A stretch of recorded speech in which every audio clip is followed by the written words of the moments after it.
I am of the considered view that it would be prudent that the Attorney General be strongly advised not to be directly or personally involved in the further prosecution of this case. This is not in any way, shape or form making a value judgment on whether the Attorney General was right or wrong in holding a conversation bordering on what was a live case in court with an accused person he was prosecuting. But I am of the respectful view that this is one way of ensuring that the judicial process is protected and to gain public confidence such that it may not be the perception that cases can be dealt with in any other place than in the courtroom. The applications, 5 of them, brought on behalf of Kaisel Atoforsen and Richard Jakpa, have been dismissed as having no merits. Justice Ifia Sewa Asaribotwe, Mrs. Justice of the Court of Appeal, sitting in the High Court with additional responsibilities. Yes, so that was the verdict of the court. But it does appear that all of this may eventually turn out to be wrong because there is a process in the Supreme Court seeking to throw out everything that the judge has done.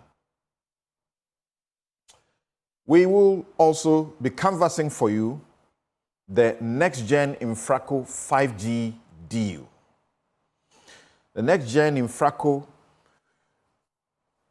was awarded the 5G network rollout contract. It's a company that was established 1 week before receiving that contract. A number of questions are being raised about that deal. The minority insists that we're losing some $400 to $500 million because of what government has done with this contract now. We'll get into the details. I'm Samson, Lardy, Anyenini. We'll be right back. Welcome back. And here is Samson's take. Detention of Na Koyo. Police, be consistent. It's in the news that during the voter transfer processes ongoing, there was trouble in the Ewutu Senya East constituency, where Mavis Hawakumson is the MP and is being challenged by the NDC's parliamentary candidate, Felix Na Koyo. The same person challenged her in the last elections. Now, if you recall, sometime in July 2020, ahead of the elections, the same voter transfer process brought chaos in that constituency. And in the ensuing melee, the minister, who is the MP, opened fire.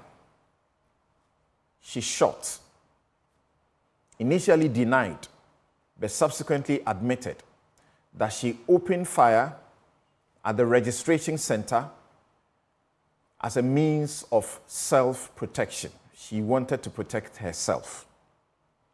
4 people were arrested, and she was invited to the police station. She attended to the police's invitation with her lawyers. The gun was retrieved, and she made a statement and left. I suppose that's the last you heard about that incident.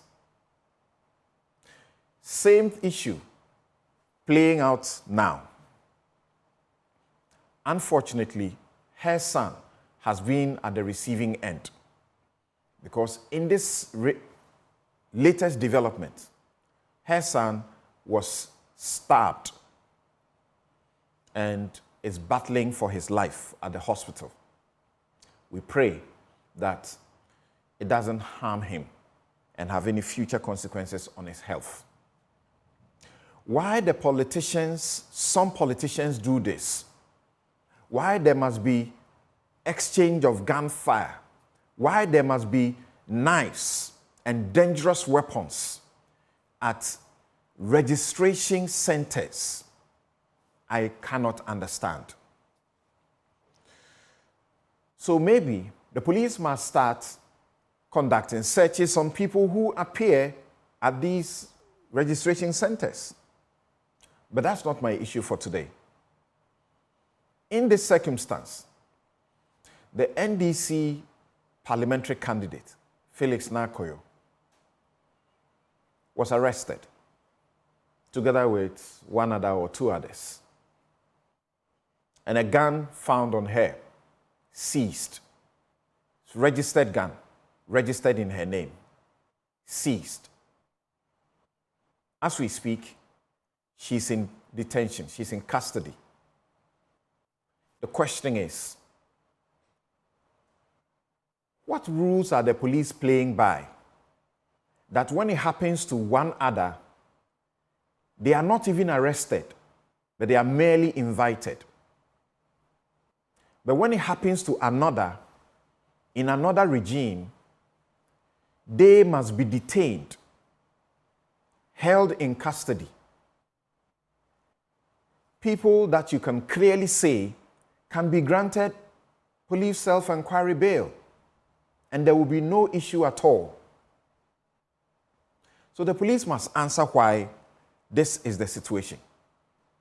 That's my only question. In Article 296 of the 1992 Constitution, it moderates the exercise of discretionary power. The police have been given discretion in arrest, but that discretion is not at large. The Constitution says that discretionary power shall be deemed to imply a duty to be fair and candid. Fair and candid. Dear police, consistency projects fairness. In fact, fairness implies consistency in the application of the rules you are using today. It says that the exercise of the discretionary power shall not be arbitrary, capricious, or biased, either by resentment, prejudice, or personal dislike, and shall be in accordance with due process of law. Police, your job and your responsibility to Ghanaians is to explain to them the differences in these two situations and why one has to be invited, attends, have a conversation, they move away. You just take the gun away from them. And in one other situation where the gun has not been used, you detain and refuse to release them even on bail. My journalism has not changed. You have changed. Think about it. We'll be right back. You pay only after the goods have been delivered, because that's also the contract, not so. Yes, but then the financial instrument for the project is an irrevocable letter of credit.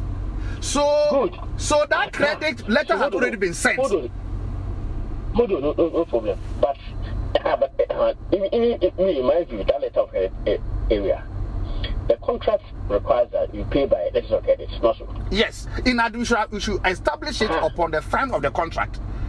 So already you have paid. Upon the sign of the contract for every 50 ambulance. Yes. That no, upon the signing of the contract for every 50 ambulances, since there was no advance mobilization, advance payment, that LC was a security that you have to establish ahead.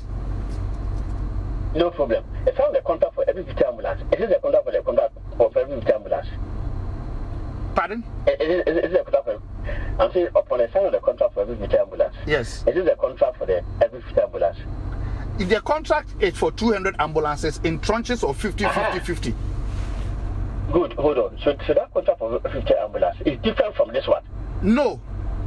It is, the contract is one contract for 200 ambulances, which has been broken down within the contract for every few. You establish LC for every 50 tranche. So you have 4 LCs for the 200 ambulances. No, that part I disagree with you. But if you look at the terms of the contract, it's quite clear. And it should not be difficult for you to accept, because really it doesn't put you in any problem at all. That does not put you into any difficulty. And you know the Minister of Health, the Minister of Finance. So for me, if you accept that, then it doesn't put you in any difficulty. See, the problem I have in accepting that for you, for you is that in there are letters that confirm that, both from government and from our principal, that is for every 50 ambulances. That confirms that. And I'll be tendering those letters in. So I cannot go against what the letters say and the contracts say, because I was the agent at that time. Japan Business was the agent. Hold on. LCs on site. Payment shall be in euros. First, if we said there shall be no advance payment. Yes. What does advance payment mean? What it means is that you are not the supplier was not going to be paid any cash, any money for him to use in procuring all the accessories and everything to manufacture. So the manufacturer will use his own money to buy the ambulance vans, all the accessories from across the globe, with the security from government being the LC. And the LC has conditions precedent. Hold on. Yes, advance payment don't mean paying in advance of the delivery of the goods. They said no advance payment. Yes, advance payment means that you are paying before the goods are delivered to you. No, they said no advance payment. Not that there's advance payment. Yes. No advance. Mean that you will not pay. Yes, until the goods are delivered to you. Also. Yes. Yeah, so until the goods are delivered, you don't pay at all. You don't pay. Also. So, and then also it goes ahead to say that payment shall be in a free manner. LCs on site of goods. In fact, what is it, even LC on site of goods? What does it mean? What LC on site of goods means is that when you ship the documents, when you ship the goods, when you ship the goods from your port of origin, the bill of lading of the goods is what you use as LC on site of goods means when the goods have been shipped. They have been shipped. Not and then the goods have been delivered in Ghana. No, when the goods have been shipped, because you have gone to do pre-shipment. So what I'm trying to explain is that so you use the bill of lading. You use a bill of lading. You use a bill of lading. You establish the LCs after pre-shipment inspection. No dispute about that. No, the LC is established as soon as you sign the contract. You establish the LC, and that becomes the security comfort for the supplier to invest his money. It says LCs on site of goods are established upon the signing of the contract. Yes. For every 50 ambulances. Yes. Yes. Which contract is this?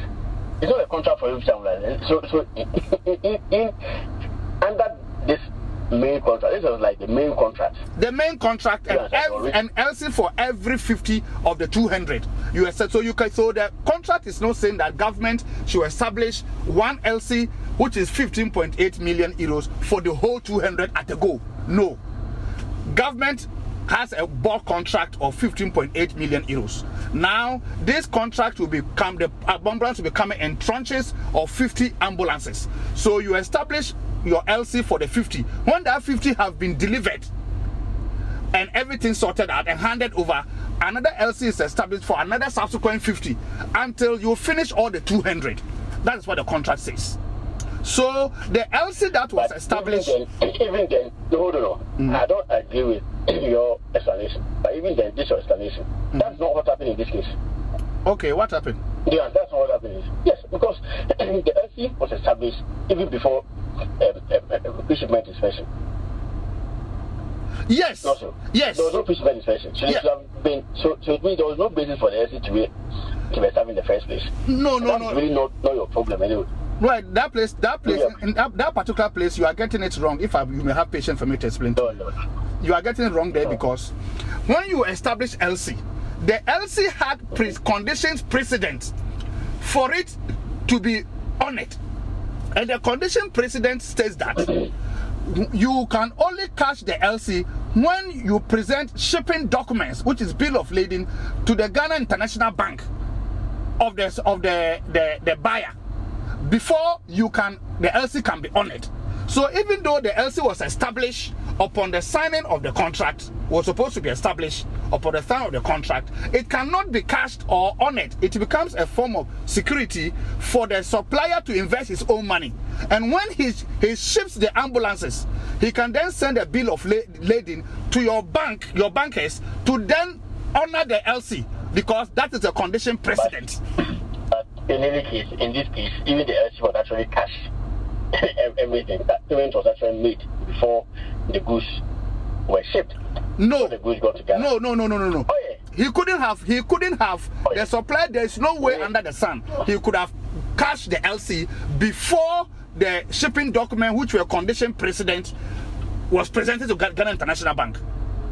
Even when he presented the document to Ghana International Bank refused to honor the LC, raising issues of discrepancy, which came back to Bank of Ghana, which later went to the Ministry of Health, and then Animana authorized Bank of Ghana through Ministry of Finance to pay, because they had sorted out the discrepancies with Big C.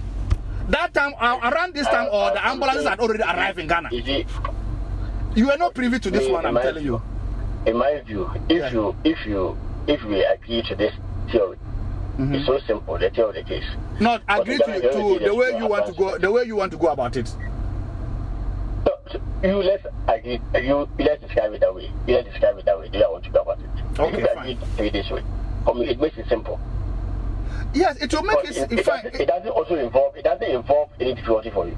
Yes, I agree. I understand your point. That it doesn't. When you say there's no advancement, yes. When you say there's no advancement, ordinarily meaning in Ghana that you don't pay until you get your goods. Now the contract here, even the clear terms, unless maybe you guys did not draft the contract, it says LCs on site of goods shall be established upon the signing of the contract for every future. No, the contract was drafted by government. It was drafted by government. Oh, yes. And it was an AG department perused the contract and approved the contract for government.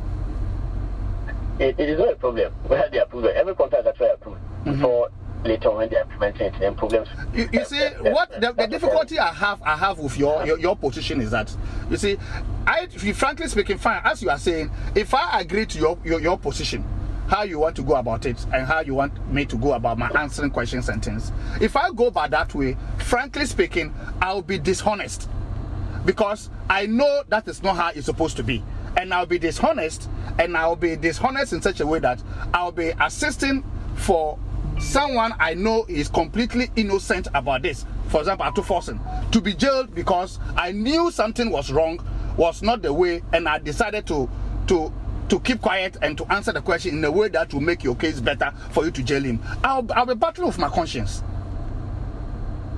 That is the problem I'm having. Anytime you bring up this issue with Yoni Kulendi, when I went to Yoni Kulendi's place, anytime you bring this issue, that is my problem I'm having. Because me, for example, I am in this case because I'm innocent and I'm going through ordeal. So I'm looking at another person also going to go through ordeal and through me, because I know the truth and I decide not to say it because I want to help the AG make his case. And I ask myself, what is my interest in it? I'm not asking you to really help me. I'm just going by the talk. Anyway, so that's fine. So this one was even just by the way. I hope you get my difficulty. It's on the phone. I don't even know that. Oh no. Don't worry about that one. My issue. I'm just. Oh no. You and I will be meeting. You'll be meeting me at my cousin's place. And you've been bringing this issue up several times, and I keep telling you that I can't do that because it doesn't sit well with me. Look at the terms of contract. The terms of contract are simple, and it's on sites have established upon the side of the contract for every 50 ambulance. Yeah. Do you understand? Yeah. It's for every. So when you see that for every 50 ambulance, means that it's not only the 50. Okay. Yeah. Okay. For every. It means that it is not only 50. All right. Mean that there are a lot of 50s that will be following. So that is what I was trying to explain to you. So frankly speaking, the LC that was established was as a security for the supplier to invest his own money since there's no advance. Yes, it is the same that was used to pay. Because LC was the means of payment and the agreement. Yes. When the conditions precedents are met. Which is what? That agrees that they have some documents. That he has the bill of ladings, the ambulance have been shipped, and the bill of ladings are presented. That is when you can catch the LC. So until you ship the ambulances, you can't catch the ambulance. You can't catch the LC. It was that in this case also. Yes, in this case, yes. When he shipped the ambulances, he then presented their documents to Ghana International Bank, and then Ghana International Bank refused to honor the LC and raised issues of discrepancies, which was later cleared by Animana at the Ministry of Health for payment to proceed. And that is how he was paid. Yes.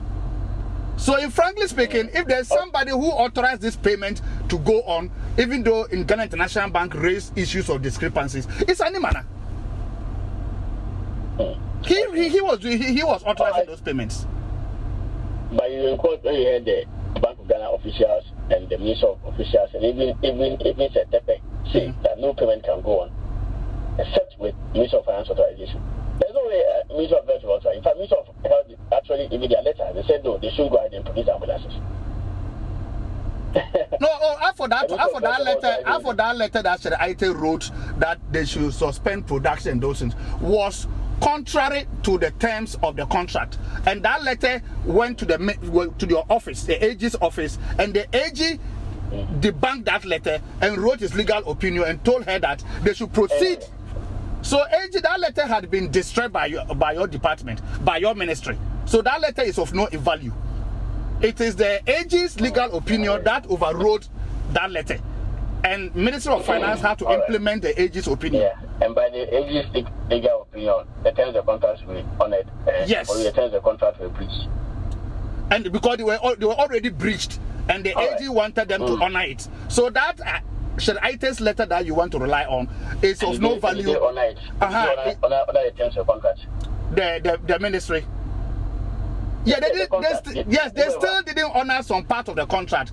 They honored the LC part, but when it came to the pre-shipment inspection, they refused to honor that particular part. Okay. So they waived their right to go and inspect, and then they turn around and blame people for you not going to inspect to rectify any manufacturing defect that the pre-shipment inspection was meant to kill. So Sheraite, through her negligence and refusal to implement the pre-shipment inspection, created this problem. That's what I was trying to head. The reason why that's my timetable for the rest of the. That means that you are not going to be around. So, yeah, and then even next week, the whole of next week, I'll not be around. If there's a way of, if you not even finishing next week, I would appreciate. Oh no, okay, no, I'll not finish next week. I don't think I'll be able to finish because the documents are many. So you will surely go and come and meet me. No, but that will also depend upon the judge's behavior. You can bring one medical experience next week. Okay. Okay, fine. If you bring a medical excuse next week. I think you. How can I bring medical excuse? No, you are saying that I should bring a medical excuse next week. You can if you want. But brother, you want this woman to issue bench warrant for me again? Right. Anyway. Because you can see that I was really in admission, struggling for my life, and she issued bench warrant for me to be arrested, and my name was put everywhere. That's right. Now, if I go and do another one, as you are saying, my brother, this woman will issue another bench warrant for me and destroy the little of my reputation left. She will destroy it. All right. No problem. But you will surely go and come and meet me still talking. So don't worry. No problem. All right. Okay. Thank you, my brother. Thank you, my brother.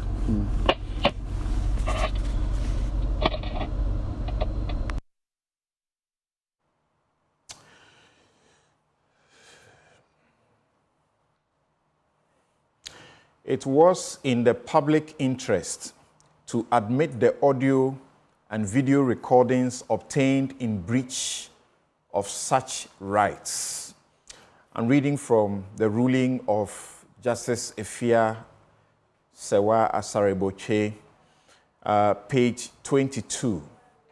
At page 22, she begins to discuss a popular case we call the Kubaji case.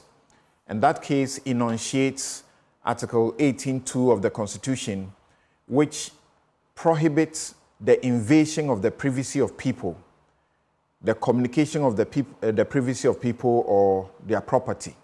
But there is an exception, that if the invasion of the privacy is to prevent crime, for example, then that evidence will be admitted. So she said, it was in the public interest to admit the audio and video recordings obtained in breach of those rights.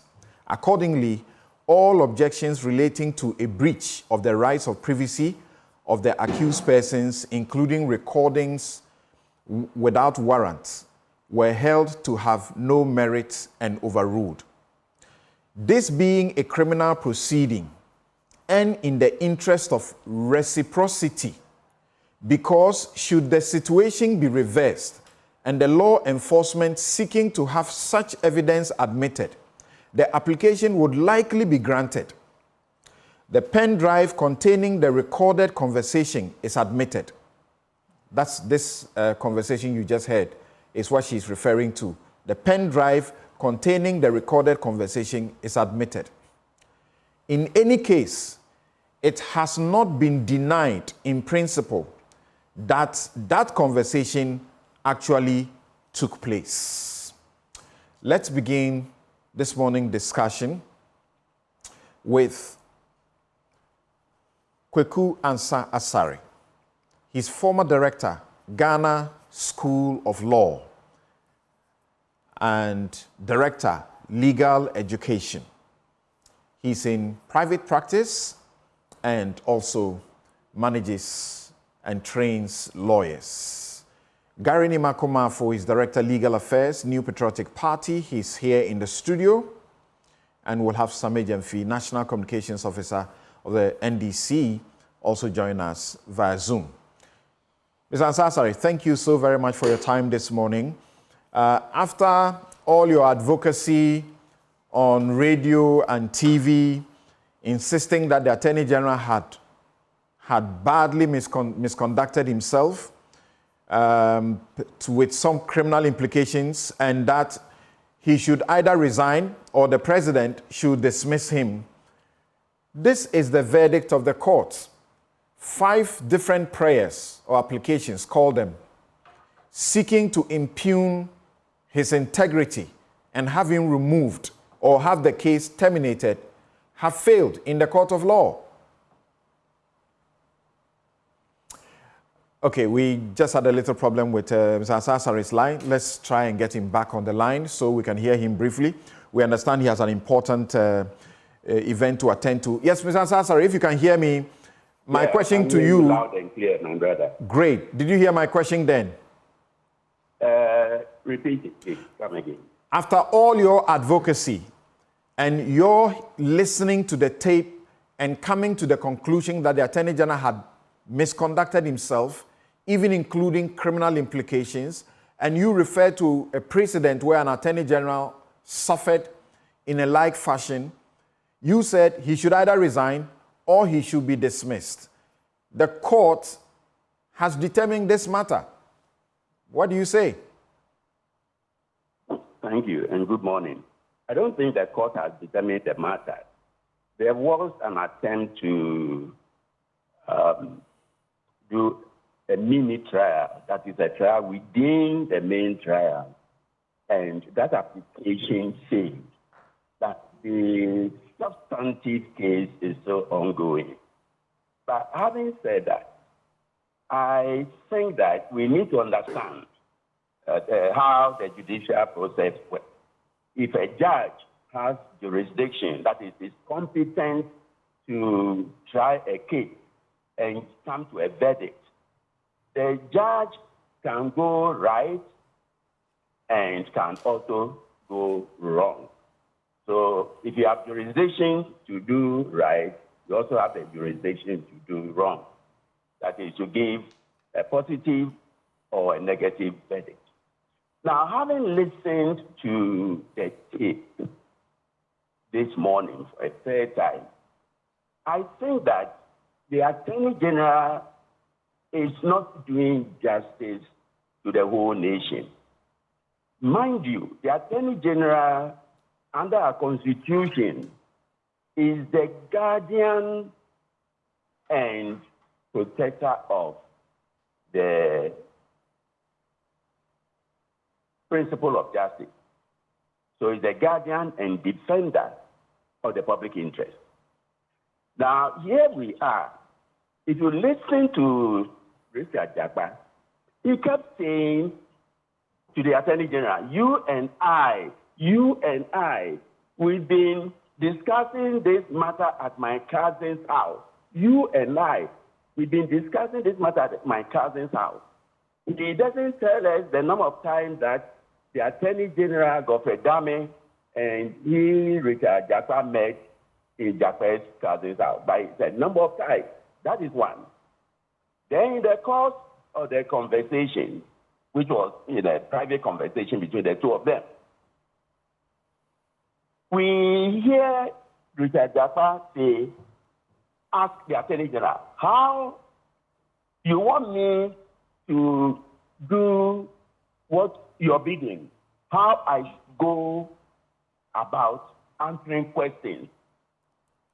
How I should go about answering questions. My brother, this amounts to coaching, and it's a serious offense under our law. It amounts to contempt of the court. It amounts to obstruction of justice, which is also a criminal offense under our law. Under the Constitution, any such offenses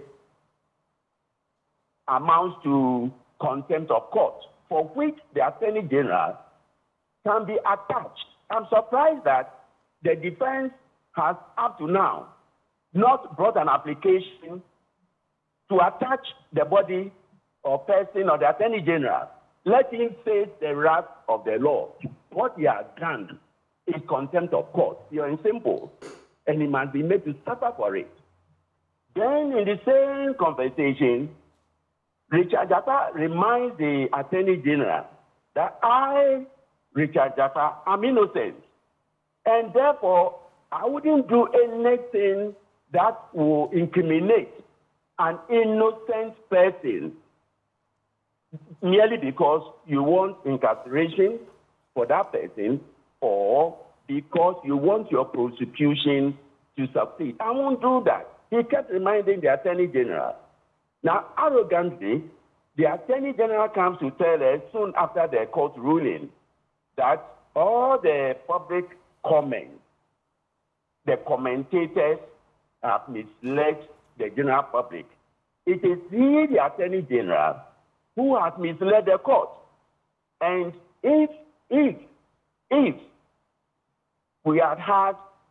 were operating in a different system, the judge would have cited the Attorney General for obstructing justice in the court, which itself also amounts to contempt of court. We have what we call in law contempt ex facie curiae, that is, contempt committed before the court.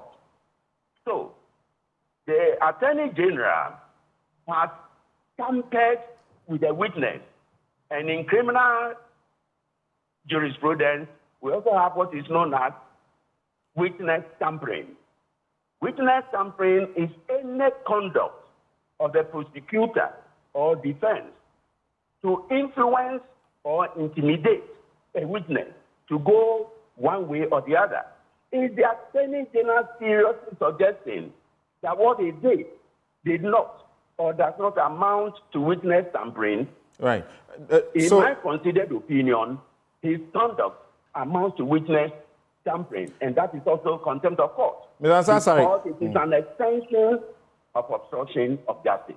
Mr. Ansari, we can deal with whether or not, as the judge, in dismissing all the applications, she makes sound law when she says, I can't find, the basis in law to give you what you are asking for in almost all of the things that they ask for.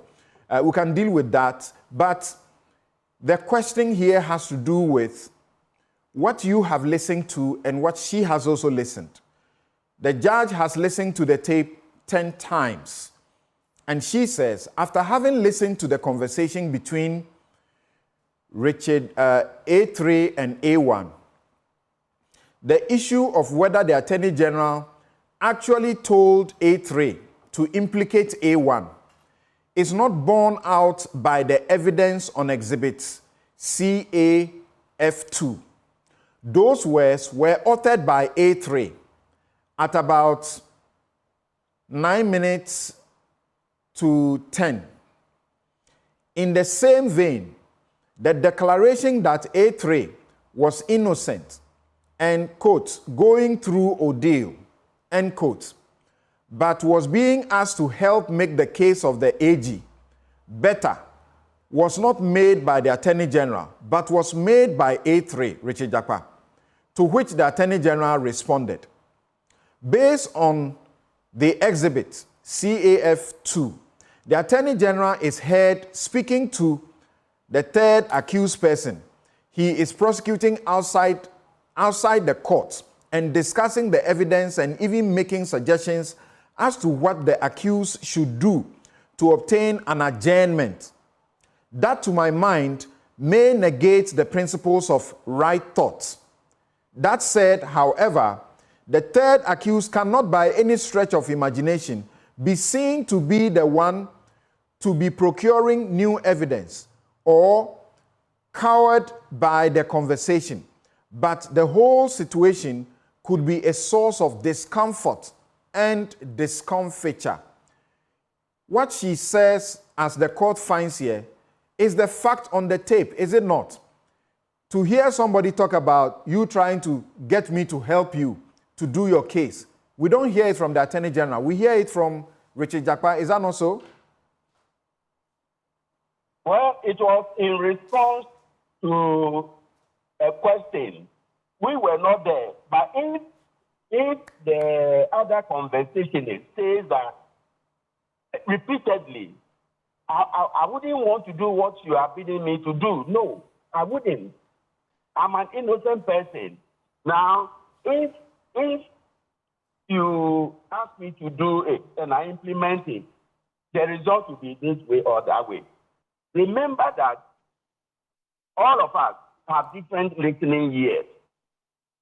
What I hear from the same audio recording may be lost upon you.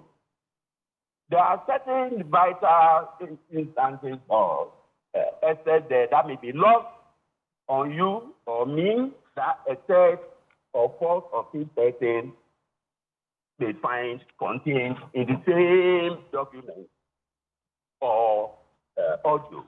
So different listening here. That is one. Number two, making inferences judicially. It's not as simple as we are making it sound. The judge was legally enjoined procedurally to return findings. She has seen the witnesses. observed their demeanor, and she's saying that as far as she's concerned, it couldn't have been the Attorney General. The larger general public is saying that reality is different from perception. Reality is different from perception. The larger general public is saying, or majority of us are saying that we heard it loud and clear. So if the trial judge says that he needed to make a finding in order, to return a verdict, and he made it, if any person is aggrieved, the release lies in an appeal. Any of the party, be the prosecution or the defense, if they feel aggrieved, let them go on appeal. Right. That is why we have the appeal court. They can go further to the Supreme Court. Right. I am not thereby suggesting that the judge's conclusion was right, but I have witnessed the discussion and suggesting that if a judge can go right, the judge can go wrong. In the manner in which the public commentary seems to project in an almost conclusive, manner that the Attorney General did wrong, is it not an invitation rather to the judge to make inferences and to make, interpretations and make conclusions from the conversation? Otherwise, what she has written down as what transpired on the tape is accurate. So people say, the Attorney General is heard saying, if you do it this way, my way, it will not pose any difficulty for you.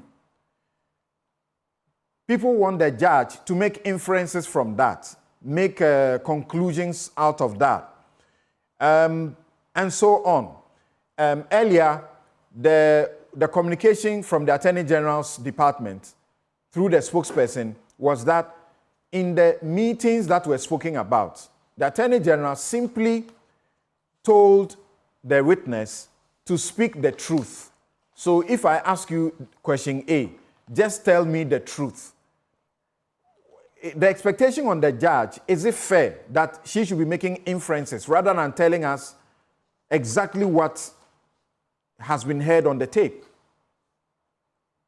Thank you. Remember, in one of the interviews I granted to your station, Lardy, I reminded the general public that the public of, the court of public opinion is overwhelmed. If you go there, you get lots and lots and lots of views. It's like watching Black Star. All of us become quote. Therefore, the judge sounded a caveat that please stop politicizing this issue. I am not going to be influenced by what you say in public. I am only going to perform my constitutional duty in accordance with the dictates of the Constitution. All right. The judge already sounded that. Now, where I find the judge's conclusion wrong is this. The same judge said, Mr. Attorney General, you need to be strongly advised to recuse yourself. That alone ought to have formed the basis of deciding whether to admit or not to, or whether to rule on the fact that the Attorney General did not say that, or the Attorney General said that. She said that he should be strongly advised. What informed that advice? What informed? And she had said, the advice. She has said, Ms. Ansasari, she had found, yes, she had found and said, let me supply this briefly. She had found and said that where the Attorney General is heard asking the witness to go for a medical excuse, that for her, she said, is discomforting. My brother, the words are mere words, but words are powerful. The court was not there to decide whether a conduct will result in discomfiture or not. The court had been called upon, the court had been invited to rule on the propriety of what the Attorney General had said. All of us have heard the tape several times. I am a lawyer, and I'm saying that I find everything wrong with the conduct of the Attorney General.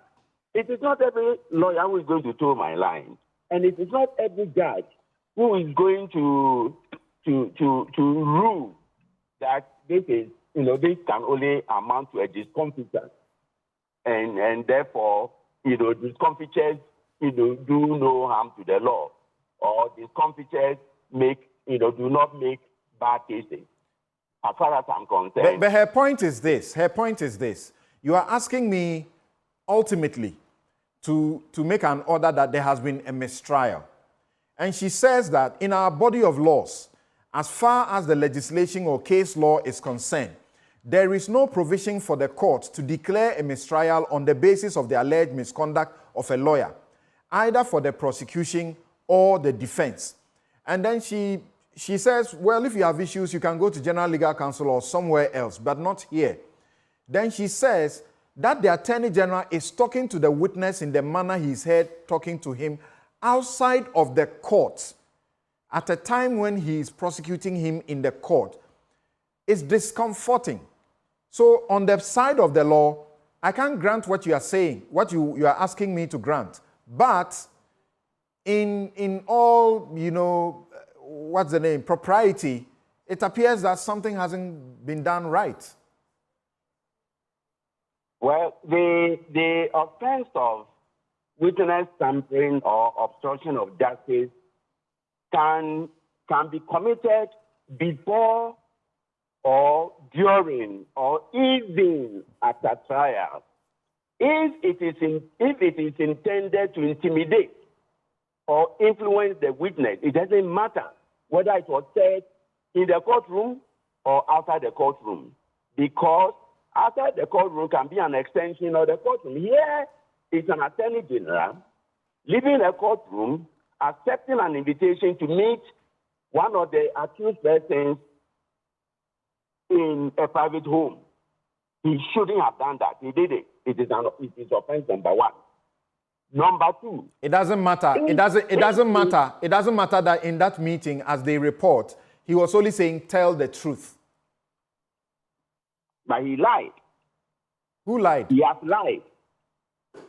In telling Richard Japa how to go about excusing himself from the agenda itself constituted coaching. And we have remember that we have had an instance in this country where in the course of the trial of Nyantechi and Opon and Yeboah, who attempted to overthrow the NLC in 1967, in the course of the trial, one lawyer, one of the defense lawyers, S.K. Amufa, has alleged to have coached Yeboah, Opon, Nyantechi, the two of them also.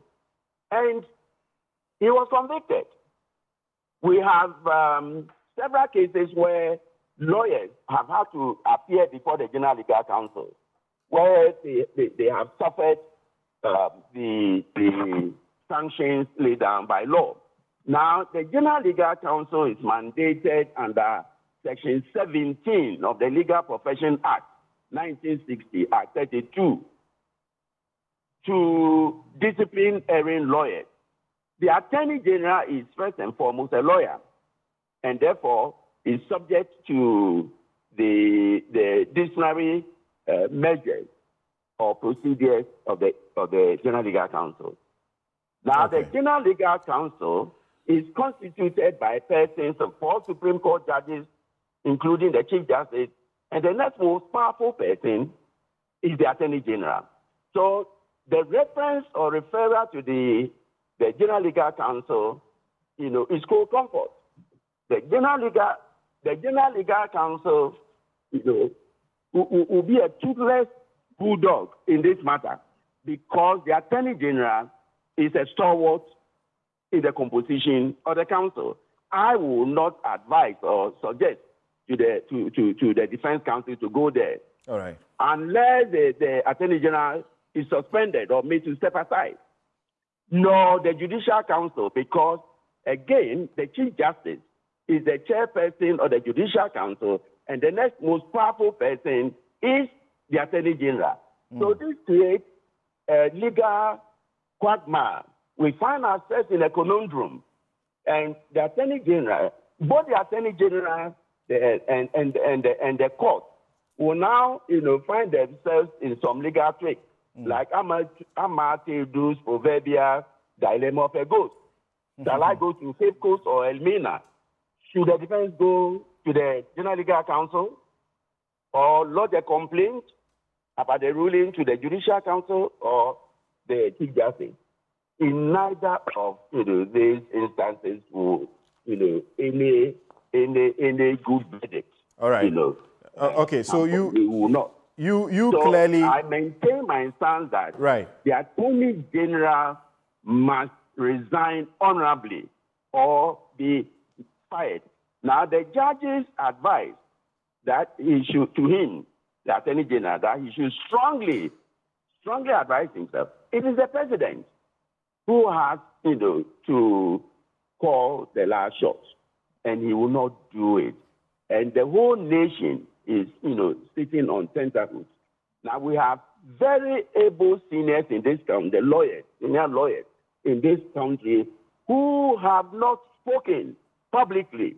They are rather bemoaning in their individual homes to their spouses and my final question to you. My final question to you, and if I may get let me make this point. Okay. We are all beneficiaries of the spoil system. Country broke or country no broke, we dey inside. Therefore, people will not talk. This is what is giving strength to our erring ministers of state on whether to resign or not to resign. Because at the end of the day, our culture in Ghana is Ehura Ebejo, and therefore let them say it. They can say it 1 million times, I will not resign.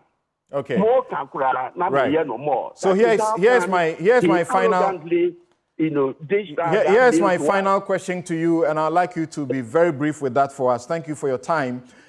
You clearly disagree with lawyers like Kwame Jan and Kweku Pencil, who say that the Attorney General is not subject to the General Legal Counsel. In fact, Kweku Pencil goes further to say that the Attorney General and his officers are not subject to the General Legal Counsel, which will be wrong in any case because just recently, Senior Chief State Attorney Nekwe Tete lost his license to practice as a lawyer. He's been disbarred, completely removed as a lawyer because of his involvement with Weyome, in which situation about 400,000 cedis went through his wife's bank account or so. But my question to you is this. We understand that on the day the judge was going to deliver her ruling on these applications, an application has been filed in the Supreme Court seeking to prohibit her from dealing with the applications and for certiorari on the basis that she had decided that she was not going to hear legal arguments and that denial is substantial and infringes the law, and because of that, this case should be heard by the Supreme Court, and potentially all the rulings we have now that we are, discussing will be thrown away. What do you think about that situation? That she should have allowed legal argument, and not allowing legal argument, what wrong has happened? Friend Parmesan and Kweku Pencil are probably wrong in suggesting that the Attorney General and the state attorney, that the Crown or state lawyers are not subject. They are lawyers. The legal profession has, several branches. They belong to one branch. All of us are subject to the disciplinary control of the General Legal Counsel. So that is one. Number two, if the judge has jurisdiction to go right, the judge has jurisdiction to go wrong. This is not a matter, inviting certiorari. The Supreme Court, in certain cases or instances, may be called upon to determine certain issues. Under the Constitution, a judge, if there is an issue, with respect to interpretation of a provision, and the judge feels that the judge doesn't have the jurisdiction to do that, the judge must, or the court must refer, that issue to the Supreme Court. I am not aware that, the Supreme Court has spelled out guidelines, other than what were set out in 1987, which have been followed ever since. If you want to apply for certiorari or ask for a review, there are clear guidelines. Once your application falls within the shadow of the guideline, then that is it.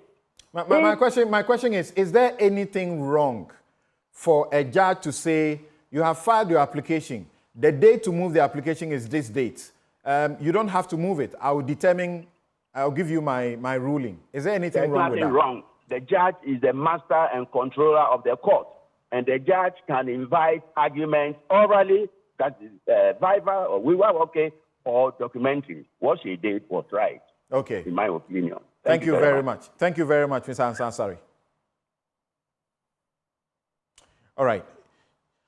So, Kweku Ansansari, you just heard there. I think we entered the law school just when he left. He was the director, Ghana Law School, and director, legal education in Ghana. And he's presently also training lawyers and in legal practice. Gary and Sami, welcome to the show. Yes, Samson. Right. Yes, can I go on? Yes, please go on. Good. I think, Samson, good morning to you and good morning to your Charles viewers. Good morning to Senior Sassari. But you see, listening to the submissions he makes on the ruling, clearly, I'm clear in my mind that he hasn't read the ruling. It's very clear. Which part? All the ruling. The entire ruling delivered by the court on the 6th of June 2024. It is clear. If you try to copiously quote portions of the ruling for him to look to change his position, he stuck to the same position and didn't change the position. Clearly, he hasn't read the ruling. It's very clear. Something, what has brought us here?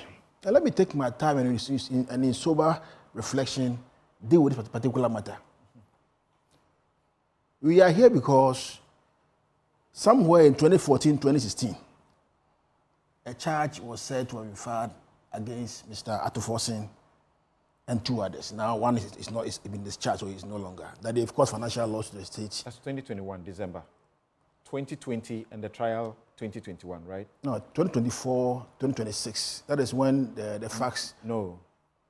When was the charge filed? The case was filed 2021 in December of 2020, okay. And then in January of 2021, it began. It began? Yes. Good. Very good. Now, Samson, this case that was filed in 2021, at the time it was filed, I'm very clear in my mind that the public had their own evidence, done their own investigations, built the theory of their case, put their facts together, and then filed before the court. There was no issue about what? Recorded a tape at that time. That's correct. Good. The prosecution mounted a box, called their witnesses, closed their case.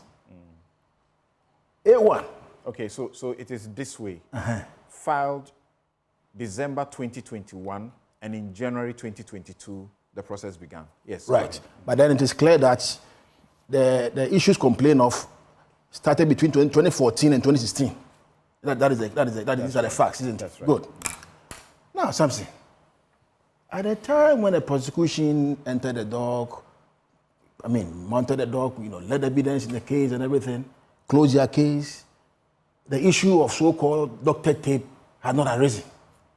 For even backtrack, at the time when settlement conference was going on, document was being exchanged by the parties.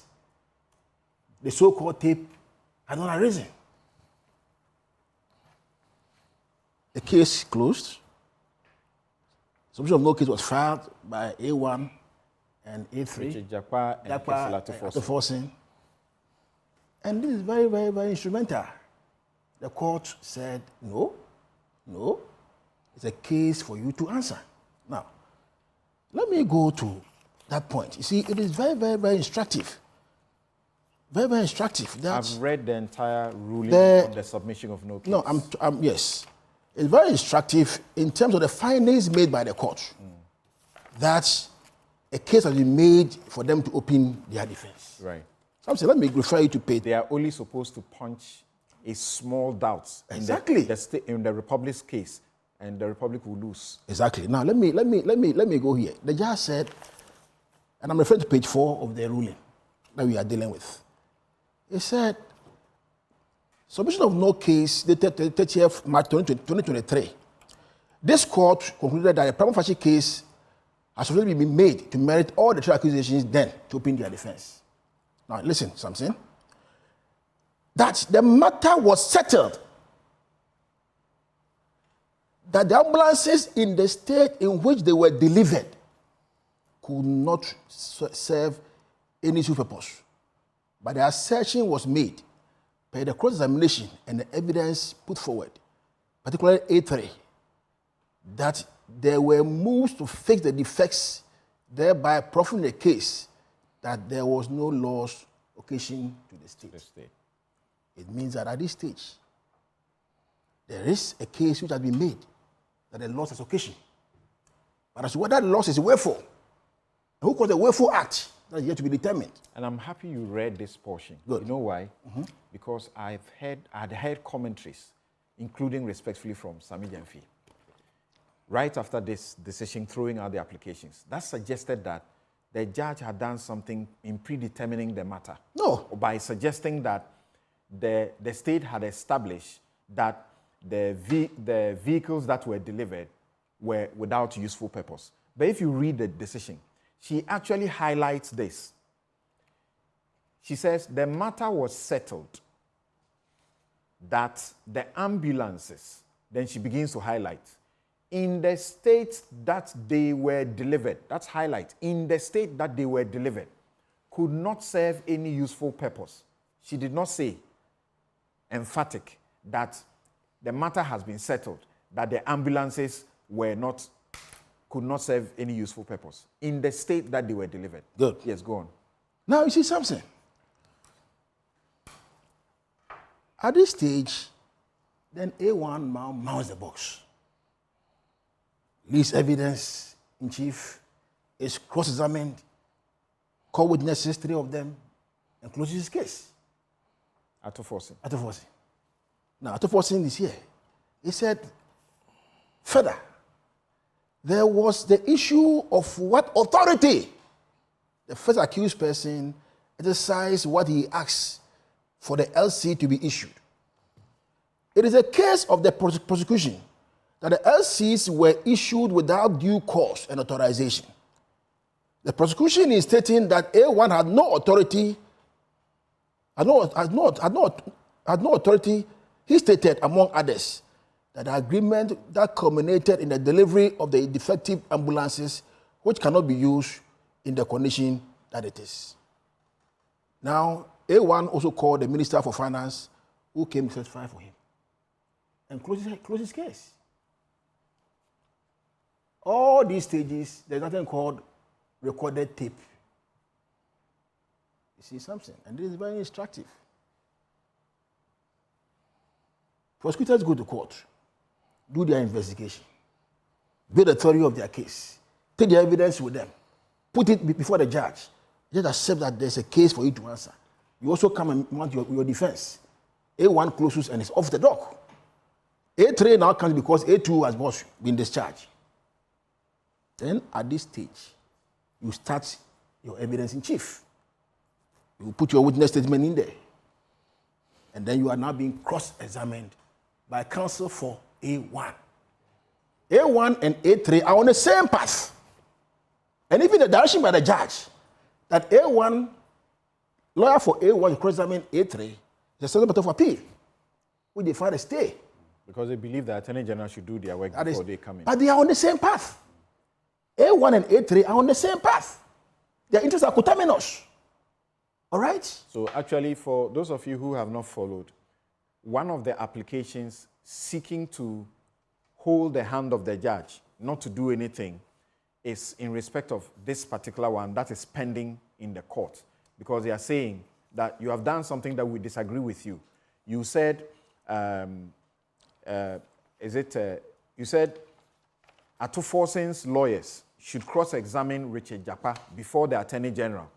We don't agree with that. That's not what the practice is. So that's why one of the applications was asking for a setting stay, and the judge refused it. Yes, go on. And even in that period they filed, they didn't particularize any particular error of law made by the judge. We'll not go there. Let's stay here. No, you see, I'm just trying to get the public, something, you and I, and my good brother, come on, sit where you are not feeling well. Let's stay here. Let's not attack the process on appeal. Fine. We owe a duty, a solemn duty, to educate the public and to avoid this propaganda and the mischief and the public deception and all. You have to let the public know what are the facts of the matter, because until the press conference of the NDC that they did, I was not following this case. They brought us into this case. By now going to court to even follow the case. I have not been to court on this case before. Then we are now being told that under cross-examination by my very, very good friend Tamakulo on Japa, he now suggests that, well, there's a certain tape that you are trying to contrive evidence to lie and all the blah, blah, blah, blah, blah. Because this ruling, whilst Japa is giving his testimony, yes, the Attorney General makes a certain intervention about suggesting that Japa is, doing the bidding of Ato Forson. Yes. Or is seeking to help Ato Forson. Yes. So Japa gets angry and then says, you have done this to me, I will spill the beans. Yes. And this is where we are. So this is a beans. This is a beans, Samson.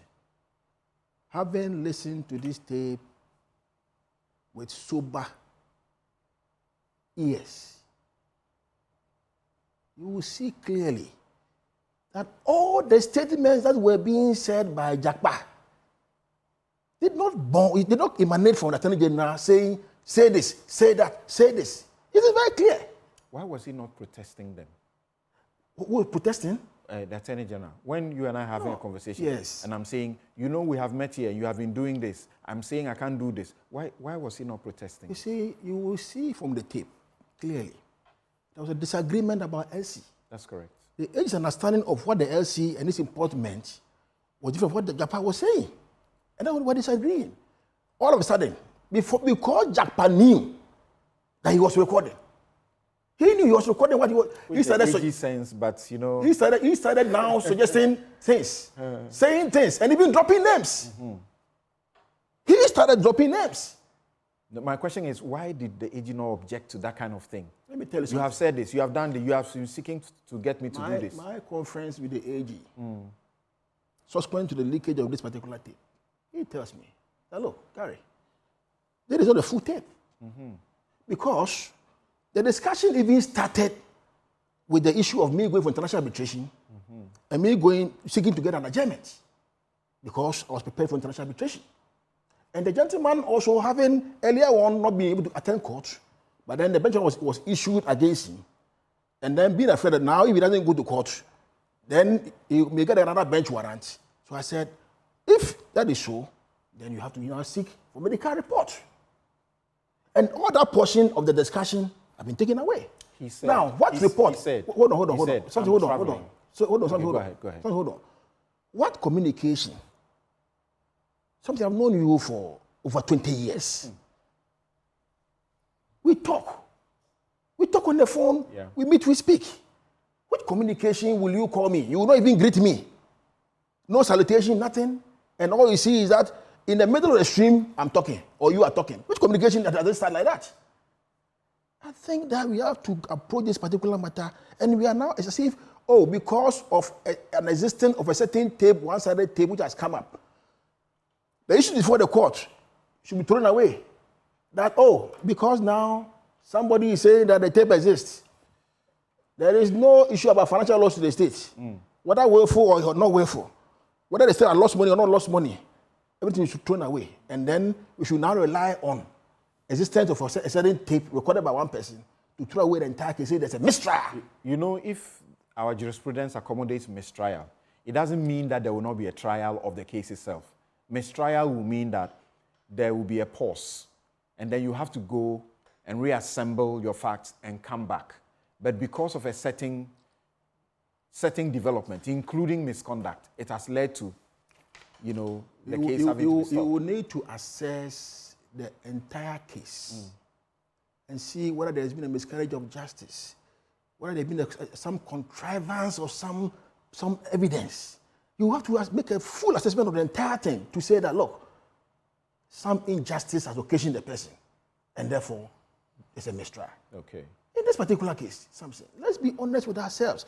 From the very beginning of the proceedings all the way to the time Satofosi closed his case, who has introduced an issue that he has not been given fair hearing in the matter? Even when Japa himself started mounting the box, he had the tape with him. He did. The tape was there. This tape that he relies on now at this stage to try to cause confusion into all of us and to take our minds off, this tape was there.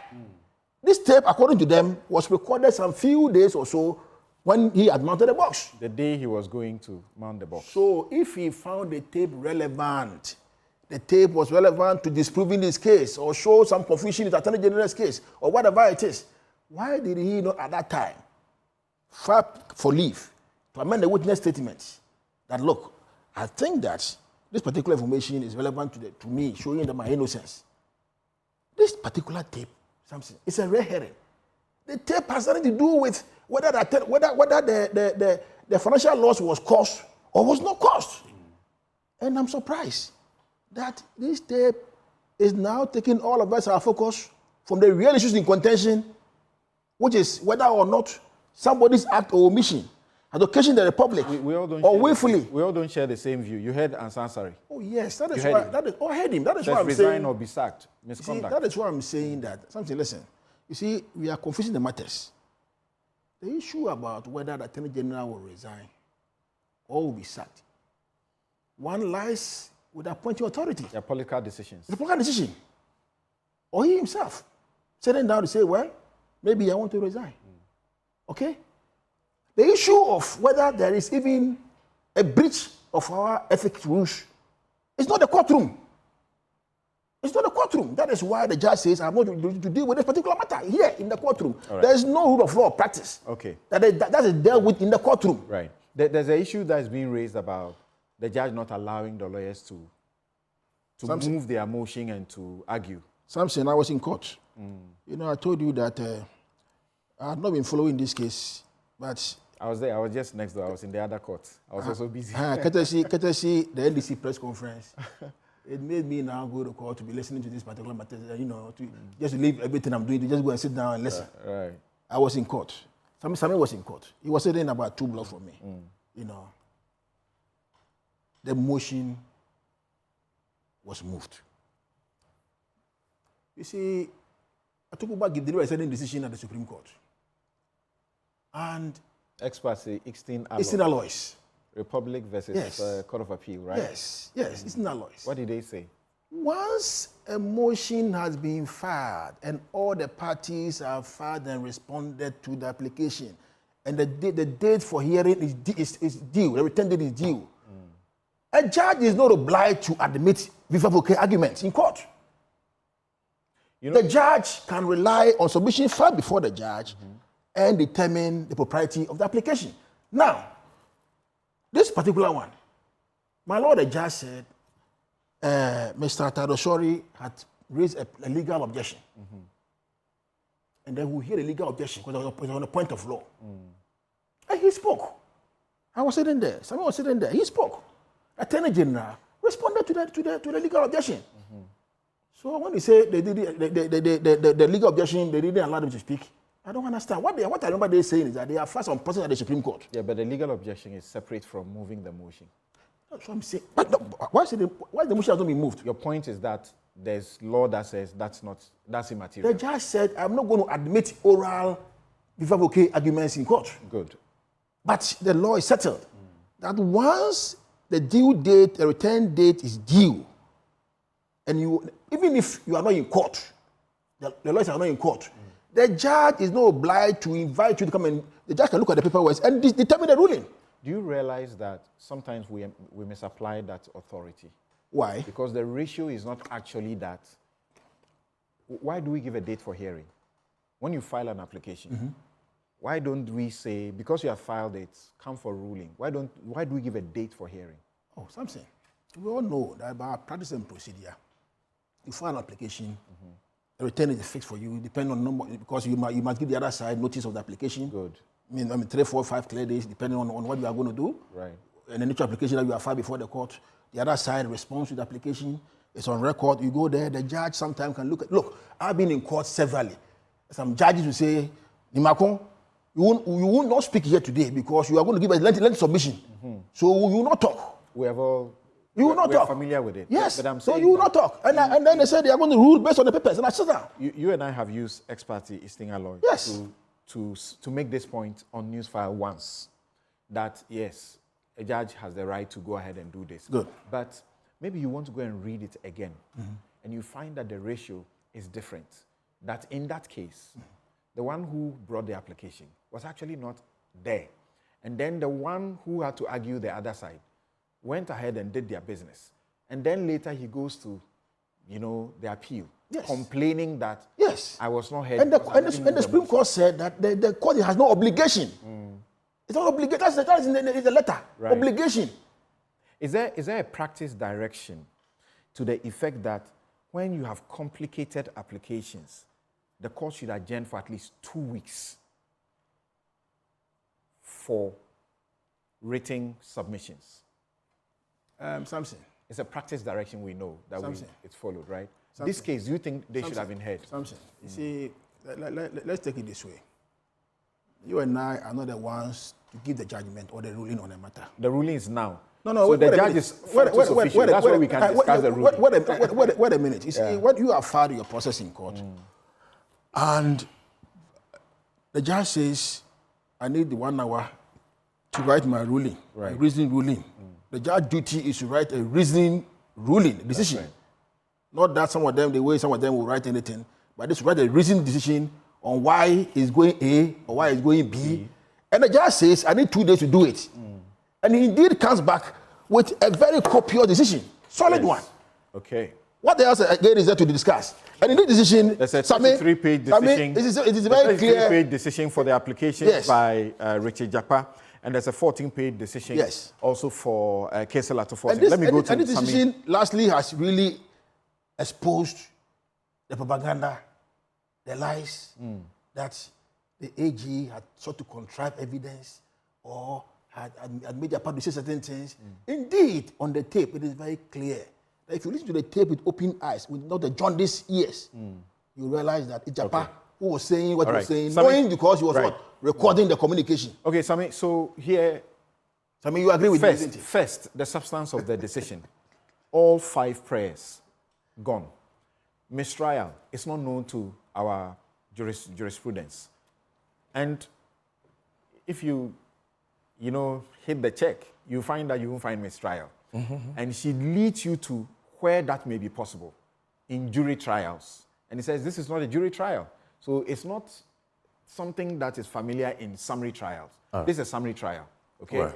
Then where you ask for inquiry, she says, a judge cannot, whilst hearing a case, order an inquiry. And that one too is unheard of. What you are bringing is outside what is going on in the courtroom. So that too will not happen. Then the other 3, discretionary. Injunction, you want an injunction. Injunction is discretionary relief. She says from the weight of the evidence, you don't deserve it. And then the stay of proceedings. That one too says, injunction says I cannot injunct the Attorney General from doing his statutory constitutional duty. I can't do that. and she gives you the authorities, which we know. And still proceedings to, she says, well, that one too. I don't think there's an exceptional situation. It's difficult to disagree on the point of law for dismissing the applications, correct? Not at all. There is ample basis to disagree with the reasoning of this decision, because I think the judge got it wrong on many falls. But even before I go into the decisions I think she got wrong, it is important for us to situate this discussion in a certain context. Samson, this is a conversation about justice and justice delivery. It's a conversation about the ethical and professional conduct or misconduct of a person in whom the prosecutorial powers of all of us is vested. And we must all know that the issue of justice affects all of us. And so in discussing this important issue of justice, the very foundation of our existence and democracy, let's be fair, let's be objective. I don't say that Ofredame is my friend or my party member, so even when I know that this is wrong, I will try to defend it. Now, Samson, there is something good that the judge has done that I have been commending her for, and I want to reiterate that commendation. It has to do with the judge delivering a detailed, well-reasoned ruling in a matter that she could have just given an off-the-bench ruling. Really? I mean... You can't give a bench ruling on this? Well, she says she could. She had the discretion. Oh, so she said that so. Yes, on the day of the ruling. She had a that she had the discretion to give an off-the-bench. Five applications of such seriousness. She said she had a discretion. Okay. And so for me, to give these detailed 34-page, 14-page rulings, commendable, okay? At least it helps the development of the law. Another thing that I commend her for is the admission of Exhibit CAF 2, the audio recording, which was played by the NDC at our press conference sometime last 2 weeks, which our friends in the MPP, led by the likes of Frank Davis, Nana B, Paul Adomotre, and so on, said was doctored. In fact, the words of Frank David were that the tape on this very platform in this chair had been spliced together, and I'm quoting, spliced together, which goes to the authenticity of the tape. Now, the public and viewers of Newsfile need to know that when this tape was brought to court, the Attorney General could not raise any objection to its authenticity. The Attorney General did not mount any challenge. But he was not given the opportunity to make an argument. No, hold on. The Attorney General had an opportunity to file an affidavit in opposition. He could not, you will not interject. You will not. Go ahead. He could not the tape was attached to a supplementary affidavit. Yes. Yes. So the Attorney General could file a supplementary affidavit in opposition. In the first place, he could not swear an affidavit in the first place. He had to employ the services of a proxy. Which is material. Which is allowed. No, I will tell you why it is not proper. But the Ghanaians need to know that Godfrey Dami could not swear an oath to deny the authenticity of the tape. It is allowed in law for him to get someone else to swear an oath on the matters that have been brought against him. The law only allows that person to swear that oath on his behalf if that person declares his source of the information. The source will be the Attorney General. Yes, and I'm saying that, no, that source, if that source is the Attorney General, then that is hearsay. But in any case, for the ordinary man watching, why would the Attorney General, who has always been in court, and against whose person these allegations are being made, decide to defer the denial of those serious allegations to a proxy when he himself can go under oath? Because he knows the repercussions. The counter is that you were setting a trap for him. Oh, why? That once he swears to the affidavit, he's the one going to make the argument. He's going to refer to his own but even non-lawyers sometimes are allowed to testify. And then secondly, once he swears to the affidavit, you may also apply to the court to cross-examine him on it. Yes, but why is he afraid of? He has a right. He has a right not to want to speak to it. Let me tell you what he was scared of, in our opinion. He was scared of lying under oath because he knows that if he swears that affidavit and it is found out that anything in that affidavit is false, he will go to jail for That's a presumption. Now, and yours too is a presumption. So, Samson, the point here is that all the things the MPP have been saying about the tape being doctored, spliced together, they could not say it in court. The only challenge the Attorney General raised on his feet was a challenge on grounds of breach of the right to privacy. Article 18. And like we rightly said here, the judge upheld our argument that that right is subject to exceptions. And last week we said that even if it is stolen, it doesn't matter. Once it is intended to once crime, you are committing crime in your privacy, or you are violating the fundamental human rights of another person in your privacy, that right to privacy does not hold. And the judge dismissed those allegations and admitted it. So the lies, your friends in the MPP, the tape is doctored, all that has fallen flat, number one. Now let's go to the things the judge got wrong. Number one, the issue of Odi or terrain pattern. I have a total different view. The issue of whether or not an application has been moved is different from the issue of whether or not the court has a discretion to allow legal arguments. Lawyer Tadiosore and lawyer Aziz Bamba are not complaining because they were denied the opportunity to make legal arguments, even though they would have preferred so. And in my opinion, the judge should have allowed for oral arguments in his discretion, because the judge herself concedes that this is a novel legal issue. And the norm is on such novel legal issues, the judge, in exercising his discretion, would want counsel to address the court on certain important matters so that justice can be done. That was a discretionary matter, governed by Article 296. And I think that the manner in which the judge exercised the discretion in disallowing legal arguments was an abuse of her discretionary power under 296. But the most important point here is about whether they were heard or not. On whether they were heard or not, it is clear that they were not heard, because like you rightly pointed out, when an application is filed, it has a filing date and a hearing date. And it is written boldly on the face of the application that court to be moved on so and so dates. You go to court, the norm, as I have seen within the short time that I have been a lawyer, the norm is that the court, once counsel for the applicant is always in court, the court will always ask the counsel for the applicant to move the motion and say, my lord, I have before you a motion for so and so, pursuant to so and so. I move in terms of the motion paper, the supporting affidavit, and exhibit. That at least is always allowed by the courts. Not always. Why? In practice, yes, if you are using the court every day as a practitioner, you will know that in practice, you can file an application. I have an ex parte motion. I go there. The judge doesn't need me to move it. They will say, yes, counsel, I've seen your affidavit in support of it. It is granted. Go. No, you see, you can talk about what some judges do. I am talking about what the law requires. That once parties have brought a matter before you, the least you can do for them is to give them a hearing, not legal arguments. The legal arguments point, I've dealt with it. It's but if it is just about the facts, governed by 296. If it's just about the facts, then the facts are already on the affidavit. This was not just about the facts. This is the case where a preliminary objection had even been raised. All right. So once you deal with a preliminary objection, you then move to the application proper, and counsel should be allowed to say something about the application that has been filed. That was not done. The most serious thing was that an application had been filed in the Supreme Court seeking to restrain the judge from delivering the ruling that day. And the judge sits in open court and says, even if I am held in contempt, I will come to you as a lawyer to defend me. Is this something that we want to encourage even ordinary men in society to do?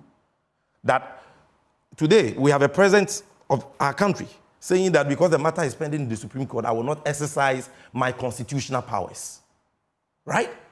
To assent or refuse assent of a bill because the matter is pending in court. And the judge says, yes, you have filed it, but I will still go ahead And if the Supreme Court holds me in contempt, I'll come to...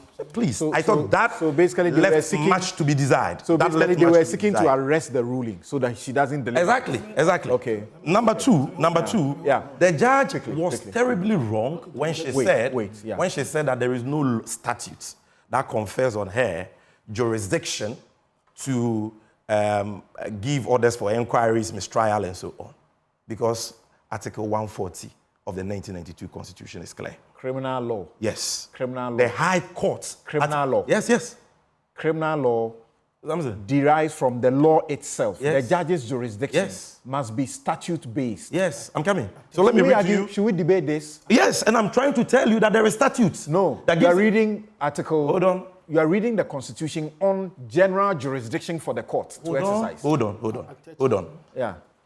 The High Court, 141, shall, subject to the provisions of this Constitution, have jurisdiction in all matters, and in particular in civil and criminal matters, and such original, appellate, and other jurisdiction as may be conferred on it by this Constitution and any other law.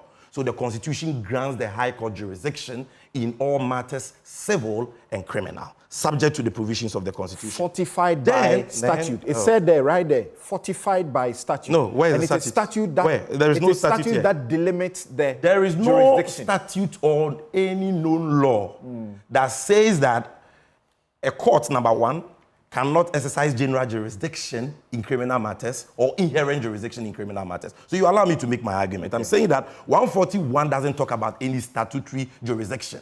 It says that the High Court shall have, subject to the provisions of this Constitution, have jurisdiction in all matters and in particular in civil and criminal matters. Now, there are decided cases on this, right? Decided cases. If you look at the case of Republic versus High Court, Kufuridua, S. Party Nyame, and another, right? The court was clear. This is what the court said. Nothing was presumed to be out of the jurisdiction of the superior cause unless expressly so stated. But nothing was presumed to be within the jurisdiction of the lower cause unless specifically stated. I can go on and on and on. Now, this is the point.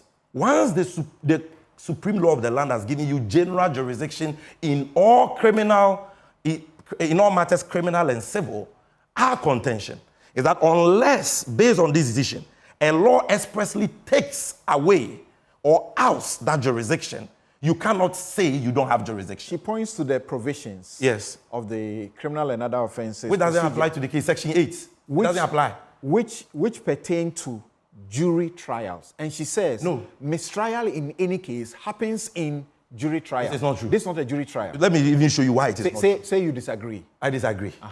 The reason why I disagree is that even apart from the general jurisdiction she has, and on the basis of the decided case the authority have cited, shows that until that a law expressly takes away or outs that jurisdiction, she has to exercise it to do justice.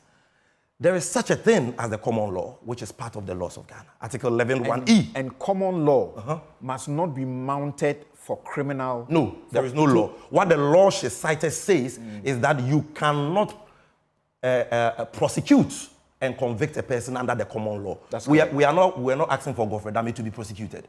We are asking you to make orders subject to the common law. That is what Dr. Bassett asked. And this is the point.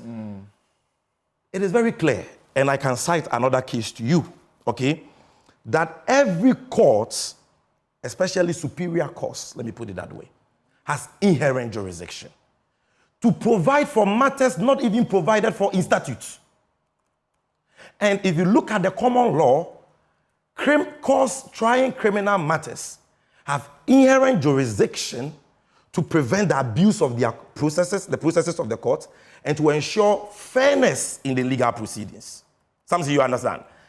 And in so doing, under the common law, courts trying criminal matters are able to make orders for inquiries, orders for mistrial, and so on. And that common law per Article 11(1)(e) is part of the laws of Ghana. Okay. Aside that, there is Article 12(1), which enjoins all organs of states to uphold the fundamental human rights of all citizens or all persons in Ghana. 19 talks about the right to a fair trial.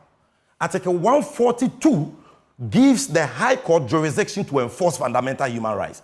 And then you cannot say that if in the course of hearing a criminal matter, the right of an accused person to a fair trial is being violated, the court will not exercise inherent jurisdiction to prevent that abuse of that right. Again, the court got it terribly wrong in assessing the evidence that was placed before the court. Who can listen to this audio you have played this morning and say, in good conscience, Samson, that Dame did not ask Jakpa to implicate Atufose? You hear in the tape at several points Dame telling Jakpa to testify his way, and that was not going to create any difficulty for Jakpa. What was going to be the effects of those testimonies or answers he was soliciting through that unprofessional way from Jakpa? If Jakpa went to court to testify the way the AG wants, i.e. saying that payment was made via letters of credit even before goods were shipped, was that not going to implicate Atufose for willfully causing financial loss to the state? The judge makes no reference to those portions of the tape. Then the judge goes to the part of the tape where Jakpa is heard saying that if I do this, I will be dishonest. The judge says those were the words of Jakpa. But that's true. Yes. That's true that those were the words of Jakpa. Yes, but in assessing evidence, you assess it, number one, as a whole. Number two, a judge is allowed to make inferences in assessing evidence. And so if in a conversation, I tell you, Samson, that you told me to go and implicate somebody, and that if I do that, I will be dishonest and I will be sending an innocent person to jail, and you have not done it, what is a reasonable person, any right-thinking person will do? Deny. Dame never denied. The only thing Dame said, that this is a telephone conversation, I don't know whether I'm being recorded. That statement in itself shows that Dame had an ill mood. He hasn't said... And the judge is saying... Wait, no. Dame hasn't said this, but let me play the devil's advocate again. No, hold on. Let me tell you this. Let me tell you this. Yes, where the courts have done it right, we will have the right to commend it. In our opinion, Sammy, where hear we me. disagree, Sammy, hear me. Express our divergent opinion. Sammy, hear me.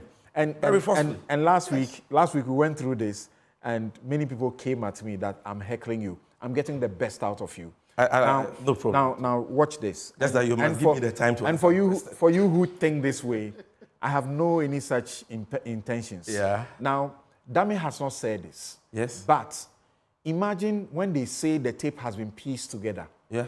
It is possible that where you are expecting the judge to make an inference, that inference could lead into trouble when there is the full audio provided somewhat, and it shows that he had protested that comment, and yet that was cut off. Senior, respectfully, that is a red herring because the judge herself, Dame herself, did not raise any issue about the incomplete nature of the tape.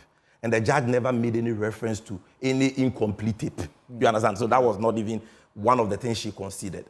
In this case, ask yourself, why did Jakpa say on the tape that I cannot help you, and that if I testify the way you want, I answer the questions the way you want, I will be helping you to convict an innocent person? It is because prior to that, the Attorney General had told him that, look, this is very simple. If you do this, if you agree to this, it won't create any problem. Then he then replies by saying, I can't do that because if I do that, I will be helping you. So then bottom line, and says, we need to move on. No, then he continues and says, I have been having several meetings with you in my cousin's house. Dame doesn't say, no, I have not been having meetings with you. And the judge says, because only one party on the conversation said this, then it is not true. And he, my senior at the back, Gary, and the judge, they say that, oh, this is a tape that only made 2 weeks ago. Really? The tape contains evidence of interactions with Mr. Jakpa that happened as far back as 2022, the outset of the case in court. And if you look at Jakpa's affidavit before the court, he speaks about interactions with the Attorney General as far back as 2022, for which reason he says... Hold on. Gary's question is, why didn't he bring that in the process? For which reason, Mr. Jakpa says the whole case has been brought in mala fide and not bona fide. Why didn't he raise it at the beginning is neither here nor there. Jakpa is now doing his case. Atufose has not been in meetings with Godfrey Dame. Jakpa is now doing his case, and this is the right time. Now, let's make something clear for those who are learning. I need to move on. Because something you ask a certain question which may give a wrong impression.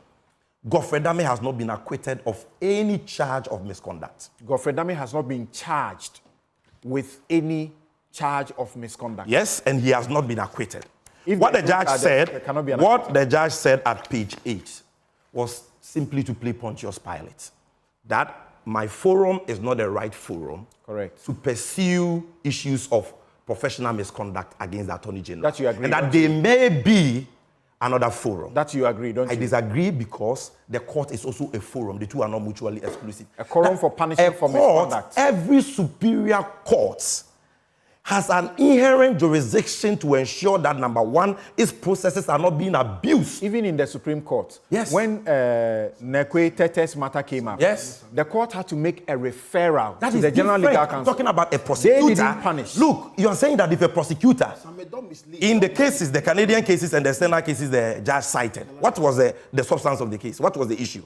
It was about prosecutors prosecuting people for crime, engaging in misconduct, and those courts being called upon to say that, look, your processes are being abused, accused persons are not likely to get a fair trial, therefore invoke your inherent jurisdiction to prevent that and to protect the rights of the accused person. You can't say that a judge in a superior court trying a criminal matter doesn't have that inherent jurisdiction. And so Samson, finally, what I will say on this matter in a minute is that for Godfrey Dame to be strongly advised by a judge as Attorney General to stay away from a criminal matter he is prosecuting, and the judge gave her grounds. She says, I strongly advise you to do so to protect justice, and so that the public will have confidence that matters before the court are only determined in the court and not elsewhere. This is the most damning verdict ever given by a court against any Attorney General from the days of Geoffrey Bink. And it shows what a disgrace Godfrey Dame is. And this is the more reason why he must go. And if he doesn't go, the application to prohibit the judge is still triggered. Has been filed and pending in the Supreme Court, the application to do what? To prohibit her, yes. Yeah, that one is still there. So, I think that so there's a possibility. There's a possibility. Yes. And that the Supreme Court will hold that what she did was wrong. There's a possibility. So but whether that in itself will invalidate the ruling is another matter. Gary, but I am very sure that there will be just a minute an appeal. Because we have to move on. I know that there will be an appeal. Because I won't get him to speak again. Give us more time. No. Because we go to the next we can do it 30 No. Samson. 5G. You see, this one is about justice. My brother, 5G, we have more time. My brother has really misled the public. A minute. Correct that one. You see, on the issue of the source of the source of the tape. That was in the position.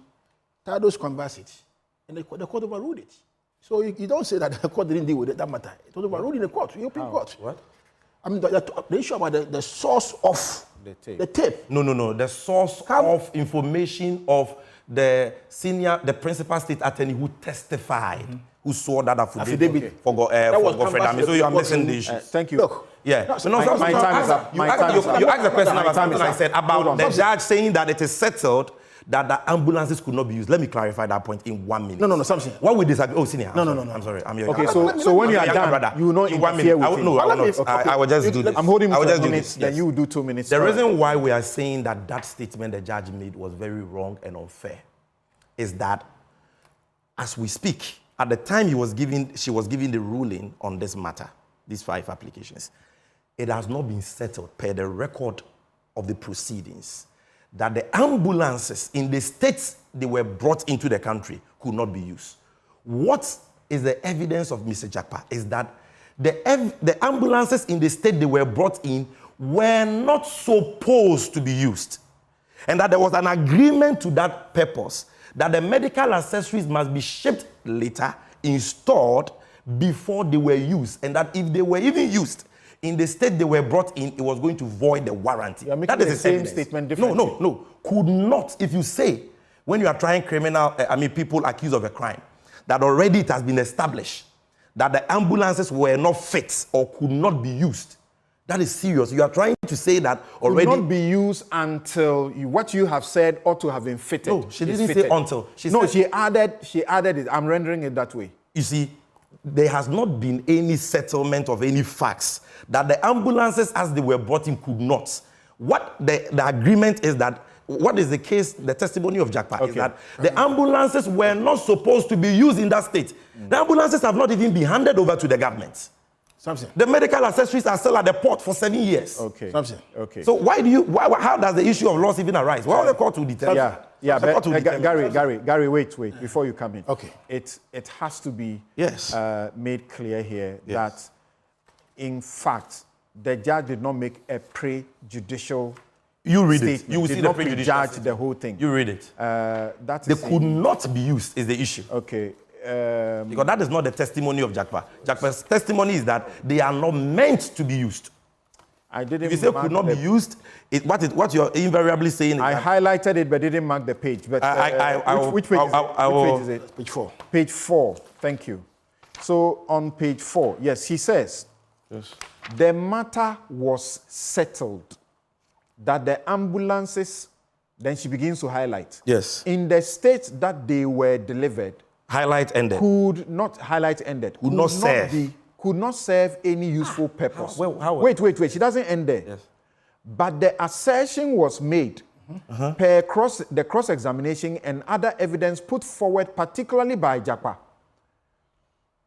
that there were moves to fix the defects, thereby proffering the case that there was no loss occasioned to the state. Yes. So this is fair to the Jakpa is not only saying that there were moves to fix. Jakpa is saying that the ambulances were not intended to be used in the first place. Thank you. Point until the right accessories were installed. Yes, thank you. That is also the evidence of Thank you. Let me put it on record. That the judge has now ordered that my good friend Tamakolo should now file the tape, which they bought in the pen drive. Jakpa now bought the thing in the pen drive. Now we should go and file it. They are now going to file it and serve all the other parties and now seek to tender.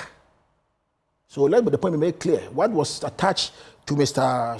Shori's application, application, that's a different matter altogether. Yes, it was admitted. They are now going to, but it's not surprising and curious. Okay, thank you. Hold on. That curious that a recording which was done by Jakpa, the third accused person, found its way onto an affidavit. So better affidavit filed by Mr. It's strategy. It's strategy. So they are on the same side. Now you agree with me? They are on the same side. Well, they are on the same side. Atuforcing didn't go into the box to. They are on the same side. They are on the same side. You got somebody else to do. You may be in opposition. So all these are strategies, and once the law allows it, you see, but he did not mount the case. You like he did not mount the witness box in his own defense. Atuforsin didn't do that. The point I was making to you earlier was that AG is also entitled to use somebody else. So that's the law. Thank you. We end it here. You'll be interested No. in this. You like the law. No. You're always educating people on the law. Let me read this one. We take a break here. We take a break here. Thank you very much. We'll be right back with the next discussion. You're welcome back. The arguments have continued backstage. This is Newsfile, brought to you by the kind sponsorship of Bank of Africa, strong as a group and close as a partner, MTN everywhere you go. Ashasi University, educating ethical and entrepreneur leaders for Africa. Robert & Sons Optical Services, your comprehensive eye care service provider for 33 plus years. My Way Insurance. Dial *165# on MTN to join My Way today. Syntex Tanks is strong, it's tough. And Flamingo Paints, it's simply superior. And my guests for this next segment, the brightest, Bright Simmons, Honorary Vice President, Imani Africa. Sami Jemfi is still here, and Sylvester Tete, MP Botiano, English Amanfro, and Deputy Minister for Information. Sylvester, thanks for making time to join us. Thank you. Great. So I will shelve your messages for now, and then we will go to Infraco, beginning with Bright Simmons. Bright, thank you so very much once again for making time to join us.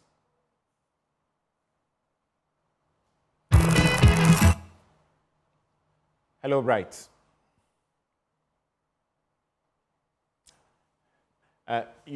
Unmute your mic. All right. So we will get to establish proper contact with Bright Simmons, and then we will take the discussion on. Okay, so I'm reading things here and I'm having a laugh. So the way I conduct this business, you can keep predicting. My journalism, my style of journalism has never changed. Maybe you have changed. Call me NDC today, call me MPP tomorrow. I'm what I am. Thank you. Right, thank you very much for joining us. Now, let's try to see if we have you clearly. Hello, Bright.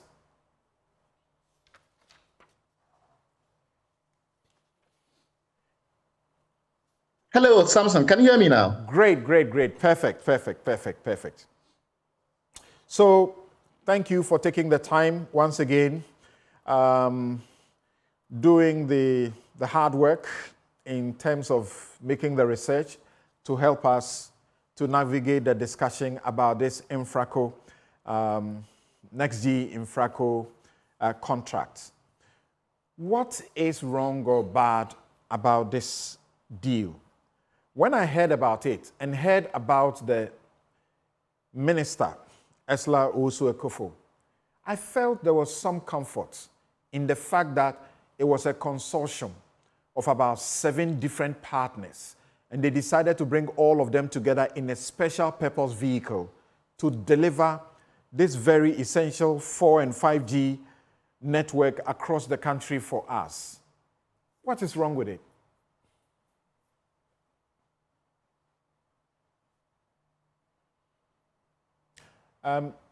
Bright. Okay. Indeed, Samson, I think some people hearing that there is opposition to this will assume that the minister is right. Yes, can you hear me? Yes, go on.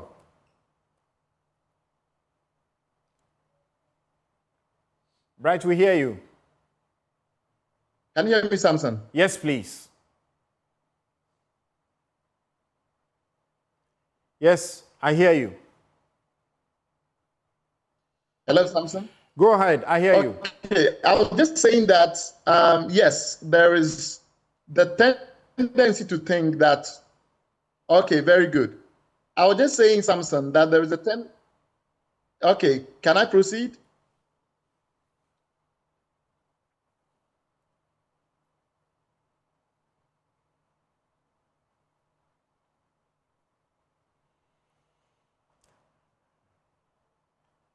Okay. Okay, so Bright will come back. We need Bright to set the tone for this discussion. And please hold on. We'll be right back. We'll take a break here. We'll be right back. You're welcome back. Hello, Bright Simmons.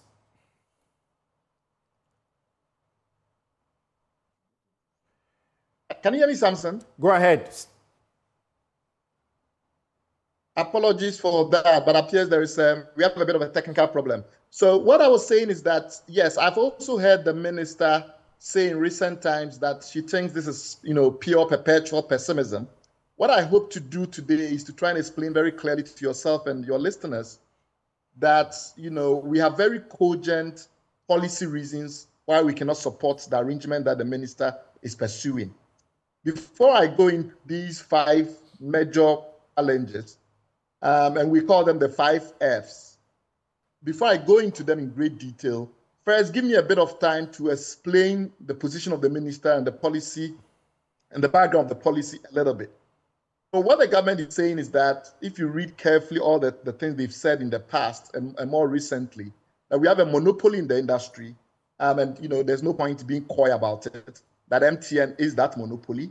And because of this monopoly, it makes it impossible for other players to invest and to make profit. And that has created conditions in which MTN is effectively abusing its monopoly. That has also then led to higher prices, lower innovation, and poor quality. Given that context, we have a number of key issues that, from the minister's point of view and the ministry's point of view, has to be addressed by this consortium. And so we can, list out the key issues about prices, customer service, innovation, lower service quality, and some will even say national security risks. What is surprising, though, is that when the ministry and the government communicates externally, they often don't say these things. They say that we are doing very well on the ICT front. So they tout international rankings like the Dictat Competitiveness Survey that says that Ghana tops in West Africa. They tout various ITU and GSMA rankings that suggest that smartphone penetration is very high in Ghana. And they tout all of these international ratings to suggest that Ghana is doing very well. Let me give you an example about pricing, for instance. There is an organization called Cable. It's a price comparisons network globally, and it does comparison of pricing. And you will see, for instance, that in their 2023 rating, Ghana was third in Africa in terms of countries that have the lowest prices for mobile data or mobile internet, and it was 33 in the world. It ran higher than the United Kingdom, the Netherlands, and the rest. So while those of us that typically say we have to be very careful how we use these international ratings and rankings to override the sentiment of those on the ground, though while that is usually our approach, the ministry has been very excited in using these statistics to bolster the claim that we are doing very well on the ICT front and on the telecom front. They also cite growing consumption. So, for instance, mobile data usage per person in Ghana has risen from about 15,000 megabytes, that's about 15 gig, in the third quarter of 2022 to about 22 gigabytes in the third quarter of 2023. So, over a 1 year period, we've seen a growth that is more than 30%. And we see similarly, even for those telecom operators that are not doing too well. So the point I'm making is that usually the ministry uses these types of statistics when it's comparing Ghana to other African countries to say that we are doing very well. And then when it has policy, like what it has right now, that requires it to use force and power to run through, then it argues that things are really bad in the telecom sector. So our view is that, we have to be very balanced in the way that we evaluate things. We do not deny that there are industry-level challenges. Whatever international ratings and indices that show that maybe consumers in Ghana are better off than other countries, those indices and reports do not undermine the fact that in Ghana, a lot of people complain about the service they receive. And at the industry level, we do have challenges. We have a situation where actually mobile data penetration has been falling, albeit slowly, from about 77% in the third quarter of 2022 to just above 70% in the third quarter of 2023. This is NCA data. That may be, it may be due to the current economic crisis that we are facing. But the fact of the matter is that there is a decline. We also don't deny that MTN is really dominant in the sector. In the mobile data segment, for instance, the mobile internet space, MTN is almost 80% of penetration. So it is indeed dominant.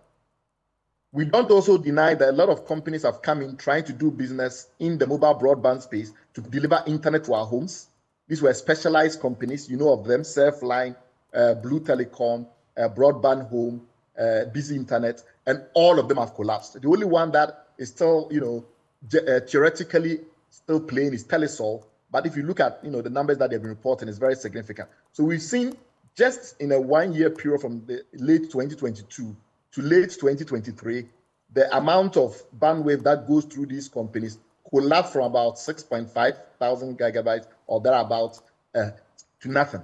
So it's a very significant challenge that we face, that all these companies are simply going broke. What could be the problem? And the government, of course, says that the reason why we are seeing massive challenges in subscription, both in the mobile and the fixed data space. And we have to be very careful that we distinguish between the two. So there is the internet and the voice calls you're able to make on your phone, which we call mobile or cellular. And then there is the phone calls and things you can make from a landline or the internet that will come to your home through a cable or a fiber. They are not the same kind of technology, and sometimes we separate them to analyze. So I've just shown you the data for mobile internet. On the screen now, you see the data for fixed broadband and fixed voice telecommunications. And also, so we see that both in fixed broadband and in the mobile telecom segment, we've had some challenges with subscription of late. There is also the truth, though, that often when we say that MTN is a monopoly, and we focus therefore on the cellular space, we don't consider the fact that Vodafone, now Telecel, is also a monopoly in the fixed space. So essentially, when you look at the fixed, your landline services at Joy FM, when you look at the internet that comes into Joy FM, right now, for broadband, wireless, and for fixed voice telephony in Ghana, Vodafone's domination is higher than even MTN's domination in mobile and cellular. The reason why we don't complain about it is that Vodafone has been striving to make money, notwithstanding its monopoly. So it tells you that monopoly is not always the only reason why a company may be doing very well or a company may be making profits, whereas everybody else is failing. So that's an important point for us to bear in mind, that we have other monopolies in the telecom sector that are not necessarily doing so well because of other factors. And maybe those factors should be looked into more closely than assume that it's all about monopoly.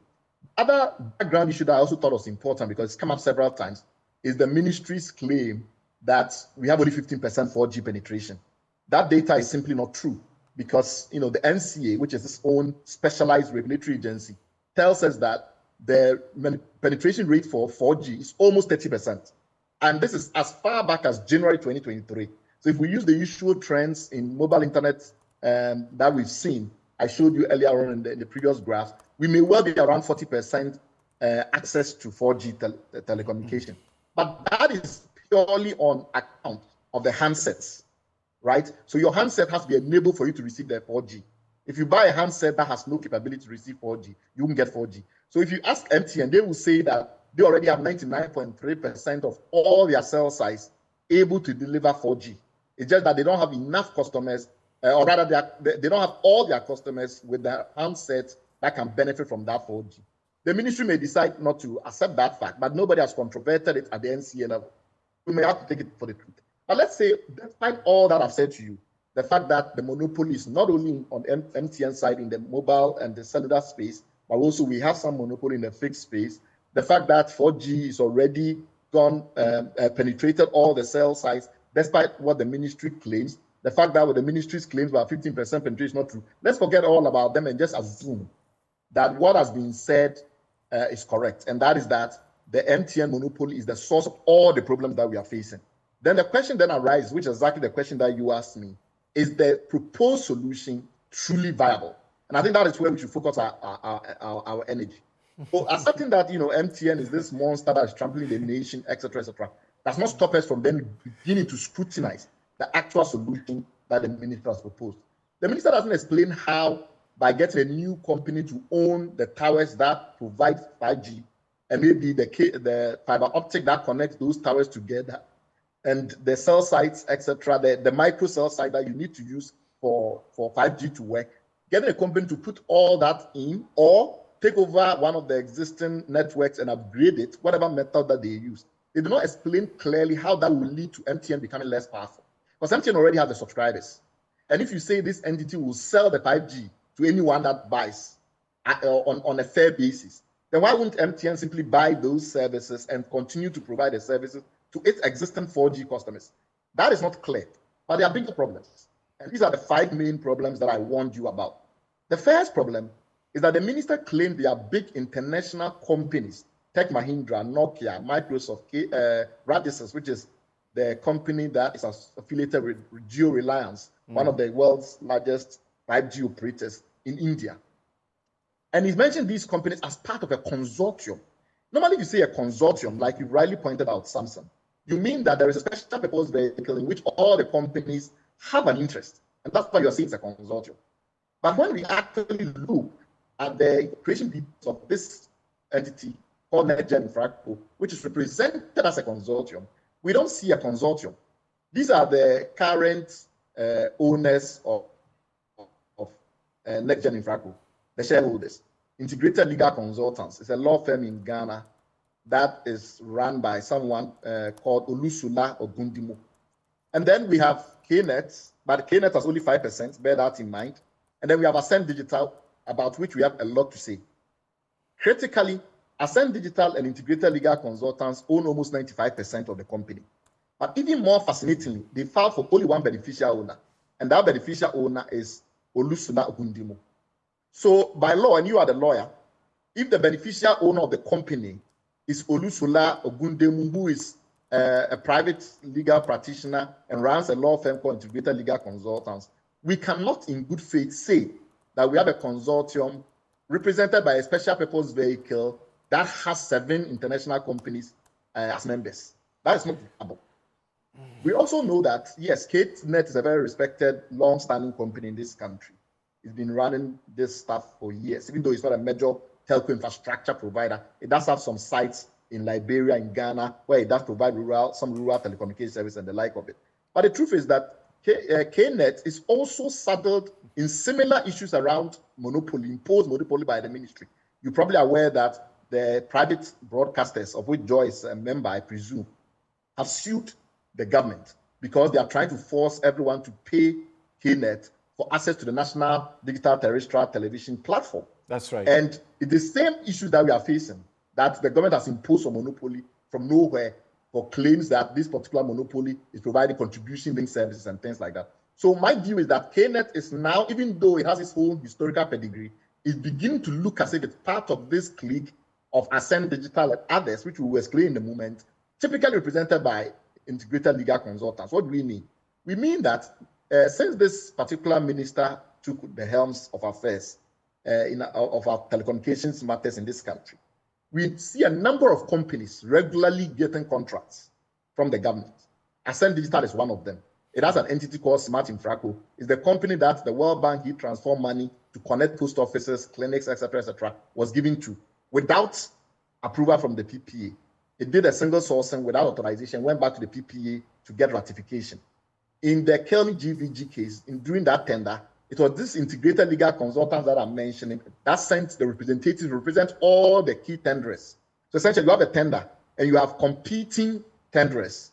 And yet still, the representative of those tenderers came from a law firm called Integrated Legal Consultants. And that same company, that's in the case of the Kelmy matter, that same company, it's also represented in Ascend Digital Matters. This Angela Onwuka woman who owns Smart Infraco and is the beneficial owner, and also one of the beneficial owners of Ascend Digital, came through the recommendation of this Ascend Digital company. We've seen that the chairperson of the NextGen Infraco, a lady called Amina Minor, who is a chief operating officer of a Lagos-based oil company called MRS. That person was recommended by Integrated Legal Consultants. You see what I mean? So it's the same network of people getting big contracts, including the common platform through which all data in the telecom sector is monitored. So when we say, therefore, that KNet has joined that clique, we mean that it's also beginning to get these contracts where often there is no procurement process. And you saw that in the IBA, the Independent Broadcaster Suite. That is what they are alleging. There was no problem procurement. Somehow a company just gets something that effectively is a monopoly. In short, the government is creating a new monopoly. That's MTN, because it creates MTN as a monopoly. Second issue is that there is no clarity as to where the money will come from to build the 5G network. And 5G is very expensive. Whether you're going the brownfield way of upgrading existing 4G networks, and you have to literally use the 4G network, or you are building a standalone 5G network where you are going to build new towers all over the country, it's $1 billion affair. Now, the point we have made is that when this company was asked, NextGen Infraco, to pay $125 million, they said they couldn't pay. It has to be broken down into tranches for them to pay every year. So for something that I don't think we've ever done for any company, I don't have evidence that any other company to pay for access to our spectrum, which is in this case what allows you to run the telecom service, in this case 5G network. Every time every company has got alliances in Ghana in the telecom sector, it pays upfront. In this company's case, we've broken it down into 10 tranches over almost 10 years because it doesn't have the money. If a company doesn't have this financial backing, and we've seen their dossier that is sent to the NCA to approve this, they have no full management complements, they have no evidence financial backing. There are a lot of things we could say about this on air. I don't have the time, I won't say it. But the key principle is that they don't have the money, $1 billion rollout. And we know that because in other places where telcos with much bigger heft, Ireland, Bangladesh, look at the number of subscribers in Bangladesh and companies like Robi and the money they have. They've struggled to roll out 5G due to the cost. 5G sometimes require almost 10 times more antenna and base station facilities, including the so-called microsites, than you need for 4G. In some instances, sometimes it requires more power, depending on how you roll it, and you definitely need fiber to connect to the different cell sites, which is really expensive and takes a lot of time, including all the right of way to get the fiber to connect the different cell sites. So for all those reasons, you need huge amounts of money. And with people struggling around the world to finance this, it makes it very difficult to suggest that a company with no financial track record, with no clear management, with only a skeleton staff would do this. The third issue we have is that, now that they've been given an exclusive license, they are the only ones who will be allowed to do 5G in this country for the next 10 years. Remember that MTN was trying to get a license. It was not given to it since 2021. So you stopped the pilots, even though they had already spent money to upgrade some of its cell sites. We know that there are companies like Huawei who have done deals with WePower using EU-LTE. And in other countries, they've upgraded that EU-LTE, which is a 4G technology, to 5G for smart mines and things like that. So that was the direction that Huawei was going in this country. We know there are other companies deploying fiber that they think could then support some of the MIMO sites to create new MIMO sites and use that to deploy 5G. All those investments are now started because what the government is saying is that they don't allow anybody else to upgrade their network to deliver 5G in this country for 10 years because of a company that has very limited pedigree and track record. The part of the matter is also that this claim that we need a company to manage the infrastructure that is not a telco, that presupposes that we don't have such companies in the country already. We do. We have companies like Helios Towers and American Towers Corporation that manages this infrastructure. They will provide wholesale. They don't sell to consumers. So if you really wanted to upgrade that model so that companies like Helios and ATC and the rest will now have laws that require fair access, reasonable pricing, and all the things that you want the NextGen Infraco entity to do, you could simply have gone ahead and said it. That, you those companies that are operating towers and things like that, we don't want the telcos controlling you through crony contracts anymore. What we want now is that there's going to be a national framework. Any company that wants access to those towers and the like, that company will, on the basis of a national framework, have the right to access the network without discrimination. We didn't do any of that for money. However, it has an exclusive license that it can use to more or less extort and strong arm other operators to sing his tune. And the danger with it is that it's the same group that controls Airtel Tigo, that controls the common platform, and controls other national telecom assets. So we are working very carefully and diabolically to construct a new monopoly that controls multiple telecom assets. That for us is very dangerous. Our last critical issue is that would then lead to a situation where you fragment the sector further because you have MTN and some of the other bigger telecom companies like Telus and the rest that already have infrastructure in place and contracts, long-term contracts with Helios and others. It's not easy to get out of those contracts to go and rent new towers from some new company.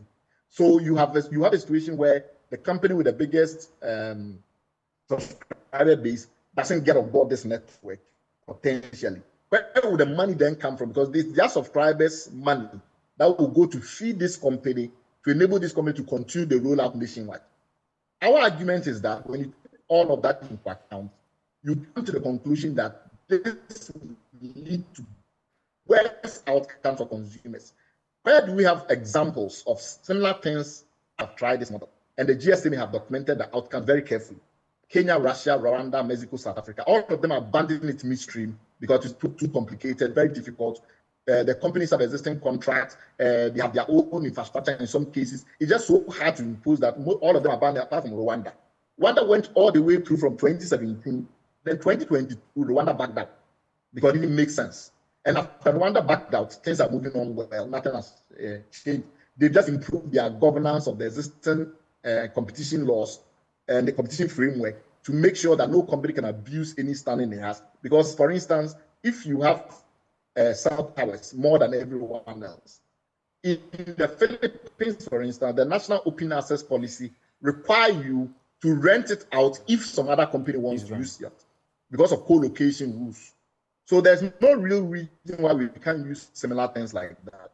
There are a lot of frameworks around the world where countries use national open access framework which are laws and do not build a whole new company to do it. And the countries that have tried, like Rwanda, have backed up.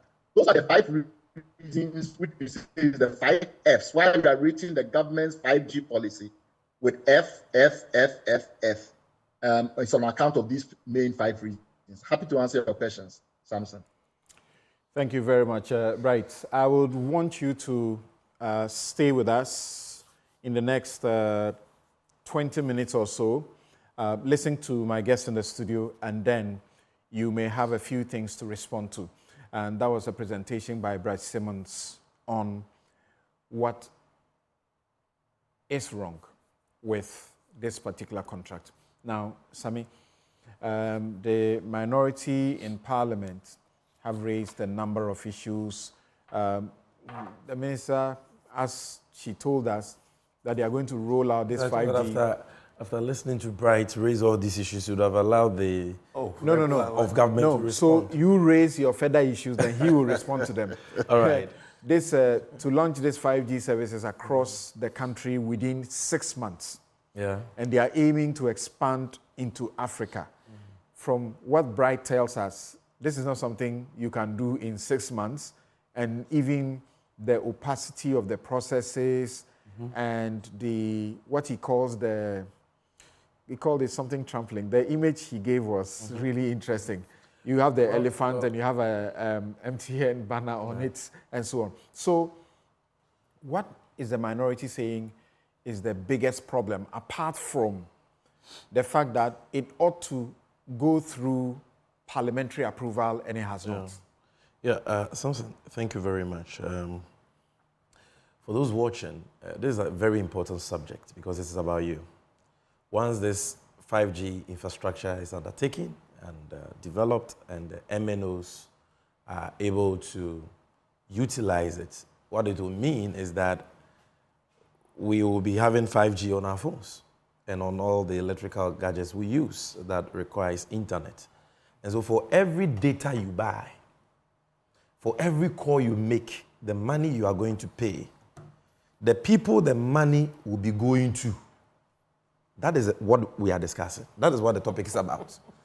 This entity called NextGen Infraco is going to have 62.5% of that money you are going to pay for data. You are going to pay for the calls you make, at least the wholesale price of that, which your telco will be transferring to you with their added cost and margins. So this is about you. Now, the opacity point is important, and I want to just say something about it. You see, over the years, what we have done is that when we want to develop our spectrum, it was so with 4G. What do? We auction it. Transparent, competitive. Okay, so highest bidder buys it. Now, the rationale is that, or the concern is that MTN is so strong that it's become a monopoly, and once you auction, it is always going to be MTN and MTN alone which can buy. So now government says we are not going to auction again. We now want a consortium of several private players in the industry. 7 of them. 7 of them to come together and then own a significant portion of this. But the point is that if that is what you want to do, okay, I will not even fault the rationale, but that is what you want to do, and you have nothing to hide, do it with a sense of transparency. Put out a request for proposals, an RFP. Allow for companies who think they have the wherewithal to bid. We did it in the case of PDS when we're looking for a consortium to run ECG. Even though when they took over, they ended up giving it to cronies. But if you look at the procurement process we started, Miracle and all that international local companies took advantage and said, we want to be part of the consortium. That is what you do when you have good motives and nothing to hide. In this case, nothing of that nature was done. In the dark and with the speed of light, certain entities have been put together and given almost 95% of this 5G. No tender, no request for proposal, no transparent. We are told they are the experts within the industry. The only experts? How? And they say, well, we did that because we don't want MTN to have a monopoly. But if that is what you want to do, in the RFP, you can state that MNOs are disallowed, so that the mobile network operators like MTN will not even participate in the bid. Because there are many other companies who can do that. You've given them no opportunity. Number two is the illegality. So you want to stop monopoly, but you're creating a monopoly. Another monopoly, and you're creating it in the dark. The second point is that if you want to give out 5G, no problem. This is a purely procurement matter. Government engaging other third parties in a contract. That contract is governed by law. One of those laws is the Public Financial Management Act. Right. Section 33 is clear that if the government, if a covered entity, and the National Communications Authority, NCA, is a covered entity, and that law says that if a covered entity, in this case the NCA, is engaging in any contracts for more than 1 year, the law says multi-year contract, which has a financial commitment on government, it must go to Parliament for approval. I've heard some say that, oh, there is no financial commitment on government on this. I said, really? The government has 7% stake. How is government going to fund that 7% stake? So there is a clear financial commitment, because government, as a shareholder, must inject equity. Why won't you take it to Parliament if you have nothing to hide? That you incorporate this special purpose vehicle, within 1 week, executive approval is given by the president who gives executive approval. 1 week of the formation of the company. Yes. But because it's an SPV. We know that. We know that. So they will obviously not have experience. We know that. But if they apply for a license for this, inclusive of the day the letter was sent to NCA, and inclusive of the day the reply was sent to them, so 2 days. Look at the alacrity, the speed. This is something that other players have sought to explore. The government has said, no way, keep your money. The government is in there, so it's very easy to get what you want. So, as far as license. So why won't you open it up? Why is it that there was no request for proposals, no tender? Why is it that other interested entities were not allowed to compete for this stake? Why is it that it has not been sent to Parliament when the law is clear? And you read this is worse than SML. If you read the SML, the KPMG report on SML, it's clear. Multi-year contracts must go to... I was surprised to hear Afenyo Makin suggest that there's no need for parliamentary approval. He went to quote Article 181. I don't know why. He doesn't understand it. It's not subject to Article 181. It's subject to the... Section 33. And then, senior, number 3, that's my last but one point. Lack of value for money. You want to sell 5G. Then they decide that they will sell it, that the right for it to be, the spectrum to be developed, they will sell it for $125 million. How did they come by that figure, $125 million? What went into it? Nigeria has sold just one block of its 5G for $257 million. Yes, Nigeria is a bigger market. You can't compare that to Ghana. So that's the question. But how did you come to the $400 to $500 million dollars? I'm saying that you say so now hold on. Nigeria sold 2 blocks, each at $257 million. They have 4 blocks that they want to sell. We have sold, giving basically total monopoly, everything to this NextGen Infraco people for $125. They don't tell you how they arrive at the $125. They don't allow for bidding so that you can get a competitive price. And they say that that is good. And they give this company a sweetheart deal where they will have 10 years to do work and pay. Like you buy your car or abuboya and give it to somebody to do work and pay. Which company in this country has been given spectrum license and has been allowed to do work and pay? Work and pay. Some say you and I can do work and pay for this 5G, you know. Because if we go to any bank that the government has given us contract supported by executive approval from the president, give us a loan to do 5G, and within 10 years we'll do work and pay, we will get. Anybody can do it. Why do you do this? No value for money. Right. And lastly, is the questionable reputation of the entities behind this. Because we are talking about the lead company in this consortium is the company called Ascend Digital. Do you recall the COVID-19 tracker app? Do you recall that Oslo Usu at Hervetten told Parliament and by extension the whole country that that app was done by some benevolent Ghanaians at no cost whatsoever to the states? That's right. Do you know that Ascend Digital was a company behind that app? And do you know that the Commonwealth Foundation in their documentations on the funds they gave us to battle the COVID-19 pandemic, are emphatic that over $1 million was spent on this app, which offered no use or value to the people of this country. We spent $1 million on it. That affects their expertise? That calls into question their credibility. Okay. And aside that, the same people behind that Ascend Degeta are the same people behind the infamous Kelly GVG deal. Okay. And Bryce Simmons has spoken, at length about the same thing. Yes, so Sylvester, this thing is bad for me. It is state capture. How do you answer all of these state capture? Well, and people look at the company setup, and now there's even a question as to whether, in fact, there's a consortium that you go and look at the incorporation documentations, and there's suggestion that you don't have any 7 entities coming together as you are claiming, and so on. We are being compared to Nigeria. Sometimes I want to be sure about what the comparison really is. Out of the 36 states, you are just like Lagos. So the comparison sometimes may not work. Block. Yeah, one block. Well, Samson, I think that this particular discussion should warrant some more time to deal with this matter.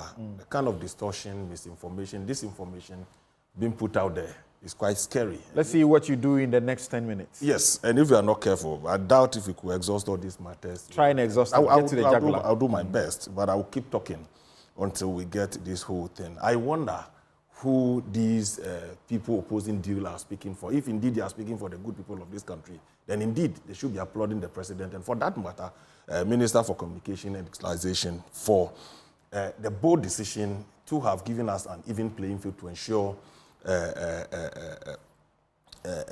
digital inclusion and bridging the rural-urban gap in this country. And I think that's what we should be looking at. Samson, just 3 weeks ago, or a month ago, where World Bank, Bank of Ghana organized a 3i conference here in Accra. Industry players are aware, including MTN and Telecel and all the telcos have been calling for a neutral shared platform for enhancement of digital inclusion in this country. And I believe that the call is loud. So in this case, government not going for public auction of the 5G spectrum is in line with the call of the MNOs themselves and the best practice in the world, where the world is looking at the cost efficiency of data and then voice calls all over. Let me come to the cost of the 5G spectrum. The assessment is done by NCA. And you can ask NCA how they arrived by $125 million, as it were. This is done. Please, I'm coming. Be transparent. I mean, yes, they've done it. They did industry parameters. They use industry parameters. Remember the issue of time. Yes. Be focused. They did so by don't be distracted. By using industry parameters to arrive at that price or amount of money. The NDC press conference, let me spend time to deal with it. Samson, indeed, it is not to say that using of public auction is not a route to use. Of course, it's a route to use, but you could also use the same route by government to arrive at a better conclusion. So there's nothing wrong with that. We have had experience of the auction of the 4G in time past. What happened to the 4G auction? After 9 years, and indeed I challenge Bryce Simmons to say that we've had 40% national penetration of the 4G spectrum since 2015. It is not true. This same data he's talking about is provided by the NCA, and the available data shows that we've done only 15% after 9 solid years of auction of the 4G spectrum. So in this case, government is saying that if you auction the 5G, it is motivated, when the highest bidder buys it, it is motivated by returns on investment. But there is no highest bidder here. Please, I'm telling you, if, the operative word here is if you auction the 5G and the highest bidder buys it, largely motivated by profit. So the person can decide to stay in Accra, Tema, and Kumasi. Our overall digitalization agenda is to have this whole country hooked up on 4-5G spectrum to ensure data efficiency, lower cost rate, and enhancing of businesses in this country. So that is why government is saying that the rollout in September to December, based on the existing infrastructure and the partners in this particular SPV, what we are going to do, we're going to have about 50% penetration within the first 6 months. By 2030, this whole country, this whole country will be having about 98 or 200% connectivity or penetration in this country. You've sold the 4G for 9 years. You've had 15% penetration. Aren't you worried? If you are going to go through the same route, as it were, then there's going to be a problem. How many years is it going to take you to have national penetration, as it were? So that is one of the things that is motivated. And the call by the MNOs themselves that we should have a neutral digital platform for enhancement of business. Let me come to the consortium, as it were. On 27th of May, the agreement was reached in India by these giant tech companies we are talking about. And I'm happy that all the companies we've listed, about 7 of them, they've all signed an MOU, been registered today at the Register of Companies. So for me, I think that... It's being registered? Yes. Okay. The lead company in this, they've shared all this information with the regulator. Don't forget, this whole thing we are talking about, the regulator is NCA. Who is the lead company? Government of Ghana is part. Government of Ghana is part of the consortium. 7%. Please, I'm coming. The government of Ghana is part of the consortium. Ascent Digital, KNet. I'm surprised today they are running down KNet about the capacity of KNet and Ascent Digital. We'll come to that as we go along. So, again, from Parliament and the position of the minority on legal issues they've raised, Samson, with all due respect, if both are lawyers, the operative word in the provision of Public Financial Management Act, PFM Act, Section 33, 1 and 2, is that there must be a financial commitment and contingent liability. Not end. Okay, so it might be two separate. So on the screen, yes, you can. It's a search yes. on the entity and the results from the Registrar General Department. Yeah. And it does, show somewhat that, the 7 entities or so that are thrown into the public loosely as partners, including some international entities. You can find them. Go ahead. I'm coming. I've told you about 27th May, where this is a public knowledge. Okay. These companies and the lead consortium have signed an agreement, memorandum of understanding, and that memorandum of understanding should be registered with the Registrar of Companies. Okay. Where were these procured? It should go ahead. So we are not done yet. It's a process, and the regulator is keenly following this conversation. So I've given you a lead. So on the 27th of May, the consortium had signed a memorandum of understanding for the shareholder agreement with all these big companies we are talking about. Okay. And it will be registered with the Registrar of Companies. Okay. So people should relax. Right. Please, please. Don't intervene. Please, yeah. I beg you. I beg you. So back to... You have barely 3 minutes. Yes, go ahead. Back to... Then you close at 12. Back to Section 33 of the Public Financial Management Act. It talked about financial commitment and contingency liability on the part of government. In this case, Government of Ghana, there's no financial commitment, as it were. Hey. I'm telling you, take it from me, there's no financial commitment on the part of Ghana for multi-year investment. So there's nothing like that. There's no contingent liability. The contingent liability is on the consortium. And these are facts. That's why it shouldn't go to That's why it shouldn't go. That's why it doesn't require parliamentary approval. So that should be clear. There's no financial commitment on the part of government. In any case, there is an annual revenue commitment on the part of consortium to Government of Ghana. So it's a revenue that Government of Ghana rather expect than financial commitment. Is a shareholder with a 7% stake. That is why I'm telling you. Every shareholder has a financial commitment to the company that it is a shareholder of. Ghana is not paying for the 7.5% share in it. Where is it? Please, it is part of the agreement. Where is the Government of Ghana does not owe a commitment to pay that. And I'm telling you. It's equity. It's equity. So Government of Ghana, true. Please, it's a free carriage. Yeah, it's a free carriage. So it's a free carriage. It is depending on how the argument goes. Please, giving explanation. Let's listen to your interjections are not helpful. Go ahead. I'm telling you, and you can check this. Government of Ghana's interest is a free carriage. There's no financial commitment on the part of government that should warrant parliamentary approval. So that is settled. And that is settled. Let's go to the Nigerian argument. Okay. That Nigeria has sold one of its blocks for $250 million. And for that reason, the minority is saying that we could have sold our 4G for $500 million or $400 to $500 million. That's laughable. Look, in Nigeria, they have over 150 to 170 million mobile subscribers in Nigeria. In Ghana, MTN is the biggest shareholder of our market with about 18 million subscribers. Compare that. MTN itself holds about 100 million subscribers in Nigeria. So when you are putting the two markets together, it's a mismatch. To begin with, What we are doing is to attract such international giants to develop our 5G to the extent that we can launch on it. What international giants? Ascend Digital is an international giant. You're talking of tech. What are you talking about? Radisys, please. The suggestion that you could have opened up. No, when you could have opened up. Radisys, Geo. What is you could have opened up and so what I've said, you didn't hear that. I've told you they are part of the requirements there. Please, the lead company of the consortium. Who is the lead company of the consortium? It's Ascend Digital. Okay. And Ascend Digital is not an internationally reputed. I believe that I'd listen to you. Oh, my brother, you are and not you also listen to me for the conversation. Oh, by the time I said Sammy, you don't determine when you gave me like... Hold on. You shouldn't no, you did also more than that. You did like 8 minutes. Two people... And is that 8 minutes? No, and we he has not. Hold on. Right one has spoken, you have spoken, and of course I need to have time Don't do that. to deal with it. You've read the number of things. Let me first inform my viewers. For those of you, sorry, gentlemen, for those of you who are admiring the outfit, you see that this is not the first I'm wearing this type. If you are someone who likes to wear fugu smock, but you want it to be light and not, as heavy and thick as you have in the usual fugu, this is for you. And it is by Konati Clothing. You can locate them at Adenta Shopping Center, Adenta Down. The number to call is 0244 676732, 676732. Konati Clothing. What you wear counts.